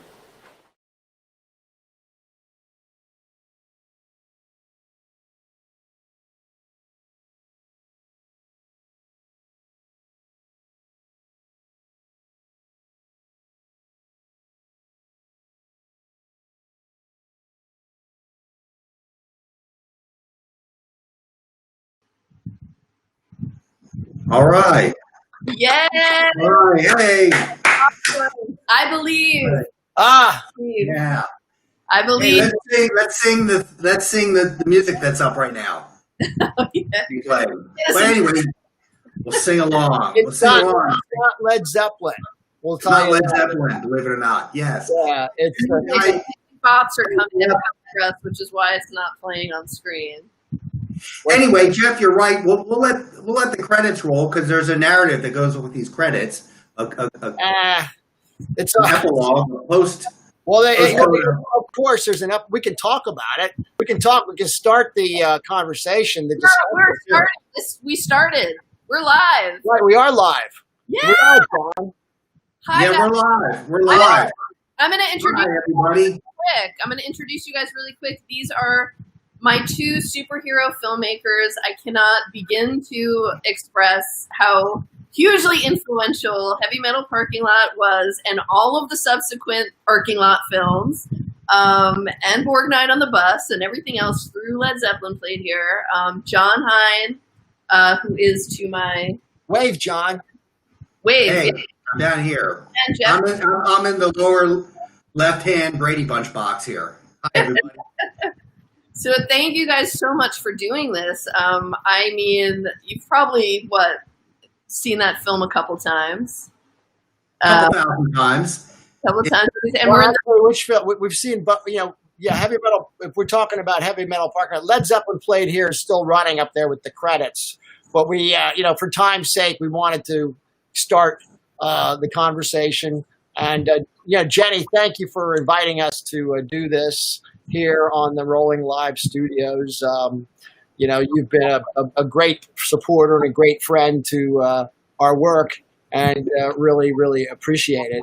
And I think what you were starting to ask about was Heavy Metal Parking Lot, which is how we first met. Yes. It's 34 years old this summer. Amazing. So, coming up on the 35th anniversary. So, we have seen it many, many times. Tons of times. And the way I actually got a chance to meet you guys was for the 25th anniversary. I don't know if everyone knows, but you put out this amazing DVD celebrating the 25th anniversary, and it had all kinds of awesome extras and bonus features, which you can you get that from Planet Krulik? Can we plug it? You can get it from Planet anywhere. I mean, really. I mean, you can get on all the usual outlets for the DVD. We actually did the DVD for the 20th anniversary, which was in 2006, and we met you, Jenny, prior to that. I got my glasses. Sorry. It's like it's like we met you prior to that. When you actually we connected. And in the most perfect way, because you were able to provide us with a umpteenth generation copy that you had seen on VHS. And we have something to surprise you with right now, which, can we bring this up, Steve? Yeah, we've got some screens from the DVD we'd like to bring up. Oh, what? And featuring one of the features on the DVD was called Double-Vision. You were the inspiration for something called Double-Vision, which was an extra feature on the DVD where you could choose to watch Heavy Metal Parking Lot, not as a high definition DVD version, but as a low grade dubbed VHS, multiply dubbed VHS. So you push the button on your DVD player. Heavy Metal Parking Lot is only 16 minutes long. So when we put it out on DVD, we needed to really make some extras, and we got a little carried away, admittedly. It's really just packed with stuff. But one of the things that we are real proud of is the Double-Vision, which you provided us with. Your videotape is what Double-Vision is, and I can't read this. Actually, John, can you read it? I can read it. If you could bring it up. We actually put a solicitation out, I guess, for a umpteenth copy of the video. And we said, wanted an umpteenth generation VHS copy of Heavy Metal Parking Lot. The more ghostly image, the better. And a true factual story behind its lineage. Send it inquiries to Jeff at planetcooler.com.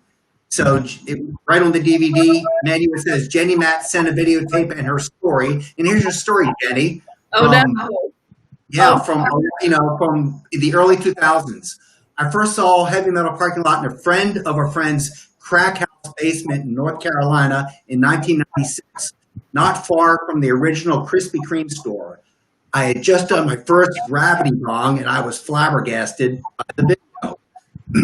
His copy was already a dub of a dub of a dub, and I'm going to keep going here. Hold on. Boom, boom, boom, this way. And he later mailed my roommate and I a dub of his dub. I have myself dubbed copy upon copy of this dub, and even after legally purchasing much cleaner VHS copy, I like the bad tracking, the worldly audio, and the story of all the hands it has passed through. FYI, I have a party tomorrow night featuring Heavy Metal Parking Lot back to back with Neil Diamond Parking Lot, and a newfound video I'm sure you've seen, but if not, I will send it to you, called Memorial Day 2000, shot in Lake Michigan at Baldu Lakes. Much burning and puking involved. Thanks, Jenny. So that was on the DVD. It took like 3 menu pages to get all that story, that backstory on there. And John, it's great. John, see if you turn your audio down. Somebody sounds like they're in a bathtub. Okay. You might have it somewhere else. That's amazing. Yeah. I did not know you were going to show that. I hope my parents are not watching. But yes, I mean, that's part of the history of the movie, though, is that I don't know anyone who didn't see it that way, through a VHS loaned out. I know tons of bands who watched it on tour. Someone gave them a SLP mode, 6-hour tape with a bunch of stuff on it. And that copy had Memorial Day 2000 and like a Damned video and like a bunch of our friend William's homemade videos. And it was just contagious joy. I don't know anything else that has stuck with me longer or that I can recite all of the lines from still to this day. But it was just, I mean, and I just texted Jeff before this when I was watching the Zeppelin movie too. You guys are anthropologists. Unintentionally and you know, not academically, certainly. But you know, we'll take it. We're proud of however we can contribute, you know, our in whatever fashion to our you know, through our body of work to just do this. But yeah, thanks, Jen. Thanks a lot. Questions. So I just want to remind everyone, you can still write comments. This is happening live, so I can read the questions as they come in. But I want to start off by just asking, how did you two first hook up? And what prompted you to go to the Cap Center that day to film that? Oh gosh! Well, we had just started our friendship about a year prior. We both lived in Washington, D.C., both young aspiring filmmakers and documentarians. And we both were producing films, short documentaries about old movie theaters, old movie palaces in the Washington, D.C. area. And so I read about Jeff's production in the Washington Post newspaper, and I had very similar interest and was actually producing or had produced another short film along the same line. So I got in touch with Jeff, and we met up, and we kind of hit it off right from there. Right from the get-go. I was running a public access studio, and so that's where our video, the show. I mean, Heavy Metal Parking Lot was made with public access community television equipment. It was professional grade equipment for the time, 1986. But you know, we could kind of appear to be professional. I don't think it mattered, because whatever your camera you had there in the parking lot when you went there, people were, you know, we didn't know what was going to happen, but you know, we were very fortunate that everybody was very accommodating. Wasn't any hostility, and it was a lot of fun. I mean, people really got into the spirit of things. But it was John's idea. John had the idea, aspiring filmmakers, and wanted to, you know, make documentary. And so he said, "Hey, why don't we do this?" And I said, "Sure." We did it. We spent 2 hours in the parking lot. We paid our admission and went in like any concert goer. We didn't go to the concert. Spent 2 hours there. Went back to my studio. I came up with the name as soon as I saw it. John took the footage, and you know, it was only 60 minutes of footage, or 65 minutes. That's a very low shooting ratio, and he was able to then cut together, you know, with the most, entertaining and, you know, in your face, if you will, content for that 15, 16 minutes. So he's really the architect, but it was both of our our jobs together to create this. But it wouldn't be anything without the people that we got. I mean, they're the stars of this thing, and that's undying gratitude to them for being a part of this, whether they intended it or not. I mean, they're all good sports, and we know a lot of them. And we know a lot of them over the years. They've gotten in touch with us, and we've maintained friendships and acquaintances with them. And the internet's been great for that. We've met most of the people, and there's certain people who really stand out in the film. We call them the marquee characters, such as Zebraman, Bernie Girl. We just lost the Gram of Dope, so we just lost Gram of Dope. Unfortunately, shout out. Much. Someone's actually written. They've never seen the Hell Yeah Girl, Jack and Coke. Had never seen her present or mentioned in any of the Where Are They Now or at any events. Did she ever resurface? Did you ever reach her? Oh yeah, we in fact recently on the blog or the website Please Kill Me, based on the book of the same name, our good friend Jim Powell, who's also on the DVD. You're in good company, Jenny. He's on the DVD with Heavy Metal Basement. He actually, turns out that Glen Burnie Girl went to the same high school as he did. And again, just finding out from, people, just connections are made. And sometimes she's the Hell Yeah Girl. Sometimes she's the Glen Burnie Girl.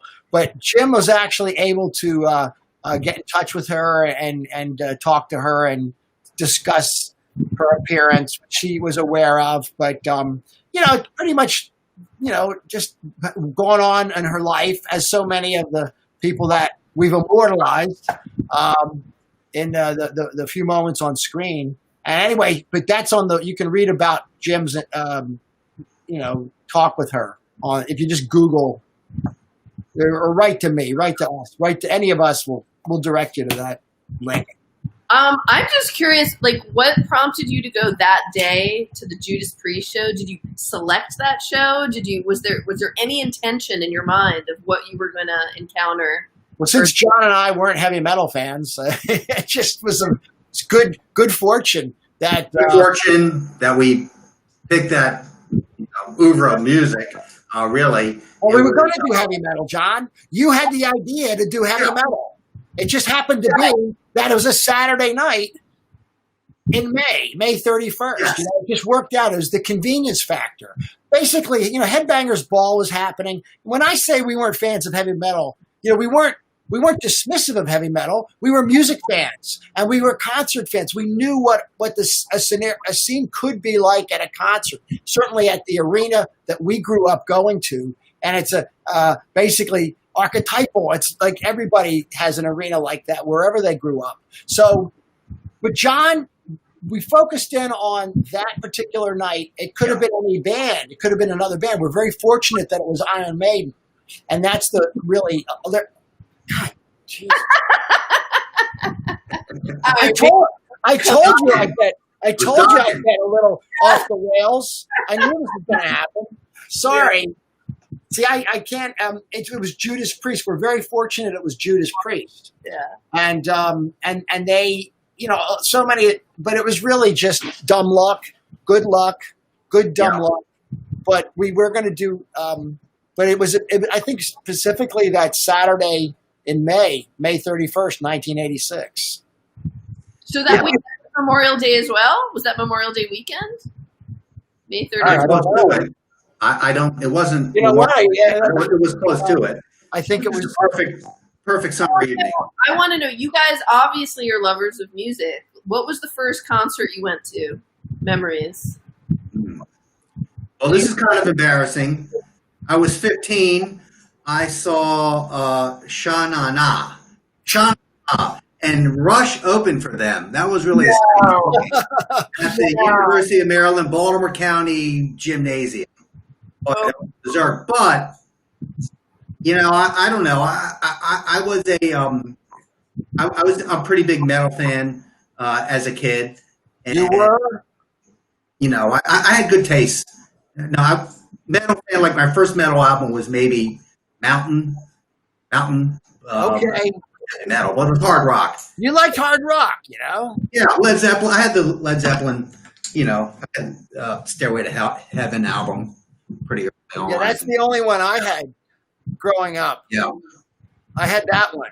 You know, all this music was on. All this music was essentially like top 40. It was on the radio all the time. It was great classic rock, and then heavy metal was almost top 40, or at least album rock back on FM during the 80s when we did Heavy Metal Parking Lot. Plenty of airplay. Jeff, you're nodding your head, but yeah. I don't think so. I don't think that's true. Sure it was. Not like. It wasn't on top 40. Okay. No, it wasn't on top 40. Okay. I'll make a distinction. Album rock. We don't have to go this way. Hair metal was big. You know, there was big. Yeah, hair metal was there was variations of metal. It was. Yeah. Jeff, Sure what about you should have stopped at Sha Na Na with Rush opening, John. Yeah. That was cool. There's nothing your embarrassing. concert? There's nothing embarrassing about that. It's cool. It's very cool saying that Rush opened for Sha Na Na. That's Jeff, cool. what was yours? What was your first? Mine was it was, well, I guess it was Bad Company with the Outlaws opening at the Capitol Center. Now, I didn't have any older brothers or sisters to take me to a concert like that, so I had to beg these two girls in homeroom at Bowie Senior High School where I was to take me because they were concert goers. So Kathy Bemis and Debbie Maycat, took me to see Bad Company. We all went and Outlaws, but really I saw Gladys Knight and the Pips several years before that, so I'm kind of torn about it. And that was a bat mitzvah party, if you can believe that. Really? Yeah, it was a tour bus, a school bus. Liz Yevzeroff, her bat mitzvah, we all went to Shady Grove Music Fair and saw Gladys Knight and the Pips and a B.B. King open. But anyway, I think it was more of my Bad Company. That was my concert. You guys obviously. What was yours, Jenny? The Stones. The Stones at the stadium. Yeah, my parents took me, and they wound up scalping tickets and getting better. They got floor seats, and we were like in the nosebleeds. They had a better time than me. Wow, that's great. But I wanted to. What was my next question? There's a couple ones in here. Oh, I want to get to Led Zeppelin played here too. But you guys are both obviously fans of music. Did you ever want to do a documentary about the band, or explain why the fans and the consumers of the music were of more interest to you and your photographic lens? Like what? Well, I think John and I we really connected. We really clicked when we both met, in our 20s, and we're able to. We were just on the same page. John. He worked on John Waters films. I was a John, or rather one film. He was worked on Polyester, and John had great sensibility, still does. So we really clicked. And so, and I had this studio, so I had this gear. So we started just collaborating and working on different things. I regret that we didn't do more in hindsight, but we did a lot, and we were fortunate, of course, to do Heavy Metal Parking Lot. But we did other music related stuff. I don't think. I think the key is just that we have this curiosity and an interest in what's going on beneath the surface, or just the kind of things that maybe appeal to us personally. Subcultures, subcultures. And I think the other thing is filmmakers, we're looking for a niche. We're looking for something different that no one else has tackled before. Everybody wants to do a documentary about the band, the band, it's like, so, who really cares about the band? It's been done before. Let's go talk to the band's fans, it's just. And I think that's why it's a more interesting story. And it's such a more real story because it's not, there's so many rock docs that are just, what is it all about? And what's the message you're trying to convey? And no one has a good answer ever to those questions. So you're just capturing the slice of life as it was happening, and it's such a great document and time capsule. And so the Led Zeppelin played here. I've now seen it I think 5 times because I saw it when Jenni when you were touring the festival circuit with me, both our films were doing festivals at the same time, and I've seen it like I think a couple times the last 2 days. But it's just such a interest. You forget how vital those small venues were for the band, how vibrant the music scene was of that time. And like about Led Zeppelin when you started that film, or was it about something bigger? Well, I think I wanted to originally do something to commemorate the Laurel Pop Festival, which was that 2-day festival that was 1 month before Woodstock, and it's kind of unsung or unheralded or forgotten, if you will, like a lot of the other regional festivals, unless you were there or attended these other festivals because they took place around the country. I mean, Woodstock gobbled up all the oxygen, and for good and understandable reason. But I wanted to know more, and I think that's what motivates me with a lot of my work. Speaking for John too, I think we want to just know more about something, and so in this case, I wanted to know more about that particular concert, and also I just wanted to document it.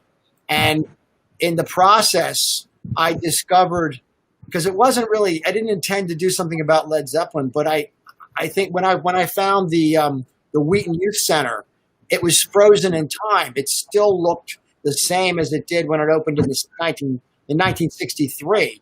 And if you can imagine, there's like when we made Heavy Metal Parking Lot, there wasn't a lot of, footage of something like heavy metal fans, or it's not like today where people carry cameras in their pockets and everything's documented endlessly. So if stuff wasn't really documented in 86, imagine 1969. And so there wasn't a lot. So I was very excited to find things. You can hear it, like I get excited about the Laurel Pop Festival content when the film comes up with the photos. But the Wheaton Youth Center is a really charismatic building. And I felt like that just could be a character. And that's when I kind of turned it all towards just kind of using Led Zeppelin's arc and their rise concurrently with like how the rock concert industry, in my opinion, was being invented at that time. And, it was kind of this Wild West, anything goes. And that kind of like plays into the idea that did Led Zeppelin, unbelievably play a gymnasium for a handful of people. And, so I don't know. The film, you kind of start making a film one way and it turns into something else by the end of it. And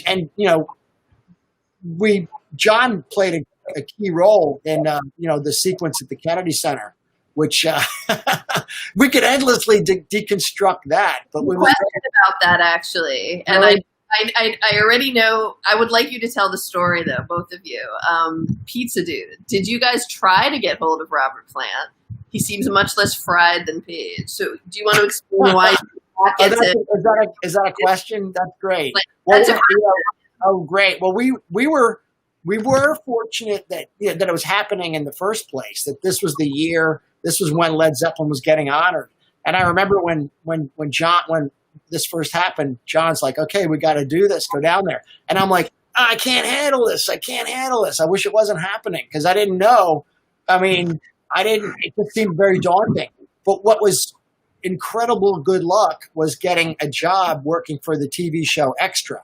And, I was just hired to kind of get like a handful of sound bites. And Jenny, you know what red carpets are like. You do this for your living, and you've been. It's very competitive. Yeah, and so I just kind of knew the drill, and I was so it was really, again, just like the dumb luck of other things that have happened in our and good luck that's happened in our filmmaking. This was another instance where that happened. So. But I had to work. I was working for somebody. So I had to have John over me, behind me, shooting over the shoulder. So he was with a camera behind us because I was actually getting content for the TV show Extra. And so, but John was getting footage over the shoulder. And And it was just, again, it was the luck of the draw that we got Jimmy Page coming to us. You know, it could have been. She brought him right over to you too. Did she? Yeah. No, we were just standing right there. Come, here's extra. You know, and we were in front of whoever. I don't even remember the other people, but they were all. And as far as red carpet scrums go, it was not that bad. I've been in worse where, you know, and so it was very manageable. But yeah, we were lucky it was Jimmy Page. But really, by the time I think we got Jimmy Page, and then we couldn't go running after anybody because we were kind of locked in there. And I mean, you were on the clock. You had a job to do for extra, so you couldn't be let. I mean, the fact that you got any questions in at all about. I know. It was really a miracle and very good. And we borrowed some other show that interviewed John Paul Jones. And that was it was perfect for our purposes. The fact that we didn't get to interview him or ask him a question is a real drag, but because that didn't happen, we used their stuff. But that's why well, I'm sorry, John. I didn't mean to. I'm sorry. It was really ultimately guerrilla filmmaking, Jeff, because you know, you were hired to shoot another TV show, but you went ahead and we shot your film at the same time, simultaneously, with professional broadcast equipment. That's, you know, the best way to do it, really. Well, we were going rogue. Filmmaking. Yeah, guerrilla filmmaking, exactly. I never really thought of that, but this was just another extension. You're right. Kind of like carrying the lineage of what we did with Heavy Metal Parking Lot even further. And, you know, it was just, we just didn't get the play. I remember grabbing the camera, John, and running down the red carpet trying to see if I could get the Robert. As Robert Plant was turning the corner, it's like, we lost him. What happened? There's so many regrets. Aretha Franklin showed up. Aretha Franklin showed up. Yeah. So what happens is after you get an award from the Kennedy Center with that medal, you're invited back to every Kennedy Center. You're there to kind of bask in the glory of having the medal, having the honor. So I'm like, I couldn't say, I'm sorry, Aretha, I can't talk to you. And so right after Jimmy Page, Aretha Franklin shows up. Yeah. You know, in the film, it's different. It's cut differently.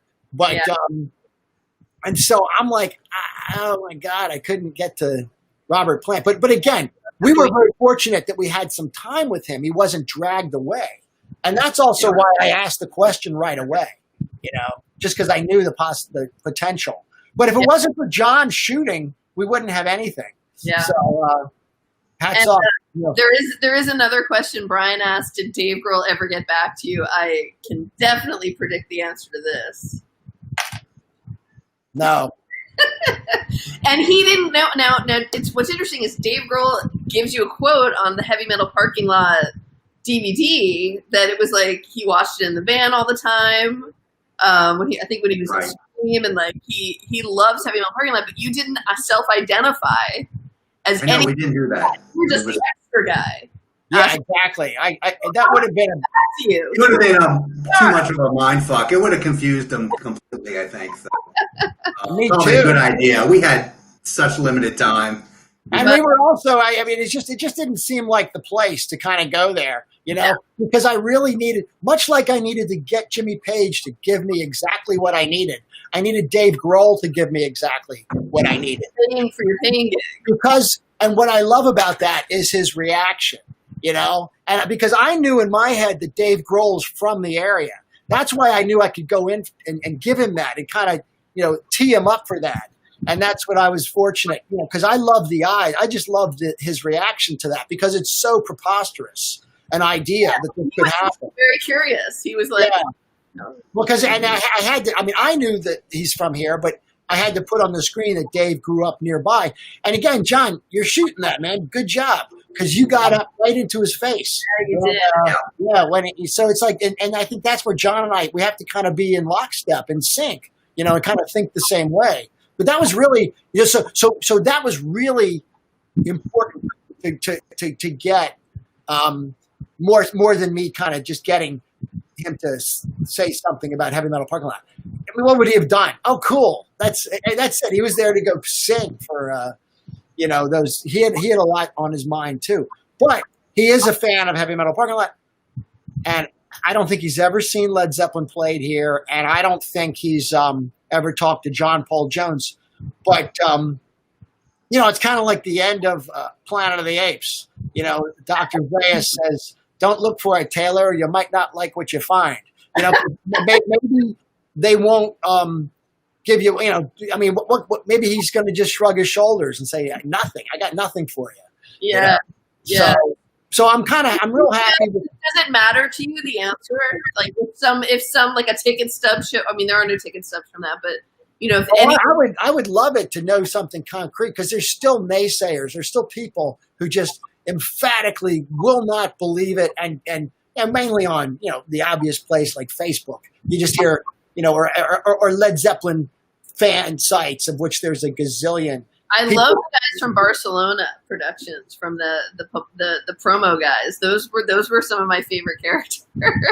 Mario Medias, he's the star. He's the best. Sure, like what would they have been doing there? It was like it was someone doing a favor for someone else, and it seems like Barry Richard is the center of this whole universe. So.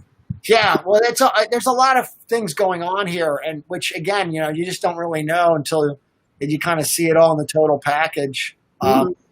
And so I'm really, the DVD, we have a DVD, which we kind of, if you want it, we'll get it to you. But that's got a whole bunch of extras too, like lots more storytelling.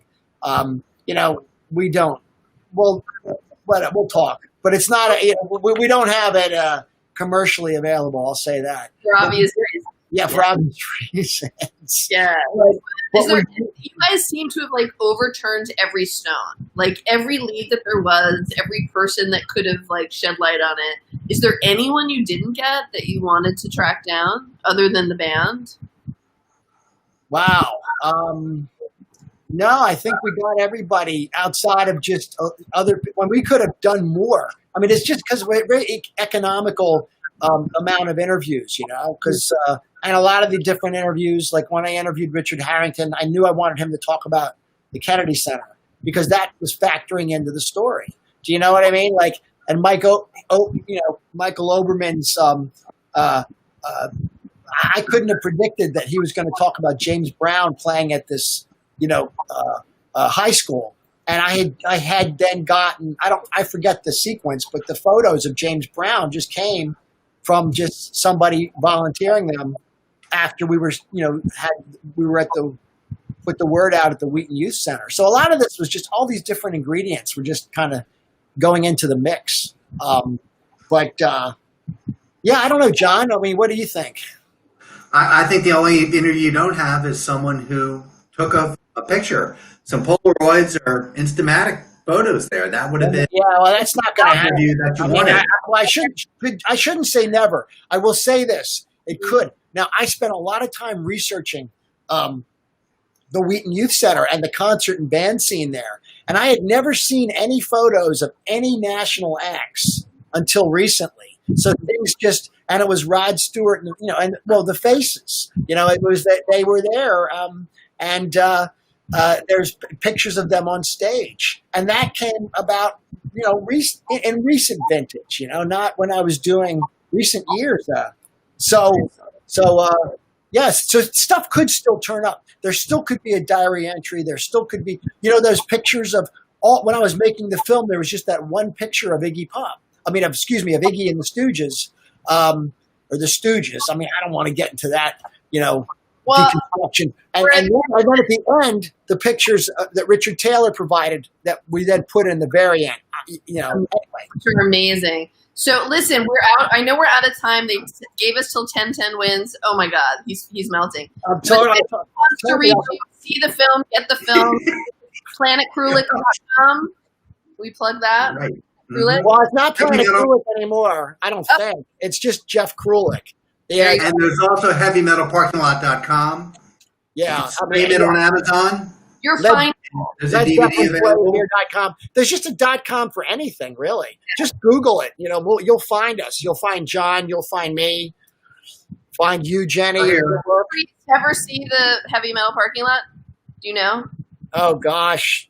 Yeah, I guess. Yes, of course they did, because they've talked about it. They've actually been in interviews, they talk about it. They always are very cordial and complimentary to it, which is Maybe that's nice. why it's never been taken off YouTube. Good for them. All right, well, I want to thank you guys so much for rolling live. This is an awesome format for these rock docs. I hope they do tons more. And I would talk to you guys forever, but I know where they're giving us the... So I will say goodbye. Keep the comments rolling. This will be up for a week, I think. So enjoy. Yeah, thank you, Jenny. Thank you, John, for putting up with my grief, my baloney. And thank you, Jenny, for all your help over the years and for being a great friend to us. And, we certainly think the world of you. And thank you. Great to meet you. Great to finally meet you. All right, bye, everybody. Take care. Bye. Bye, everyone. Guys. Bye. Bye.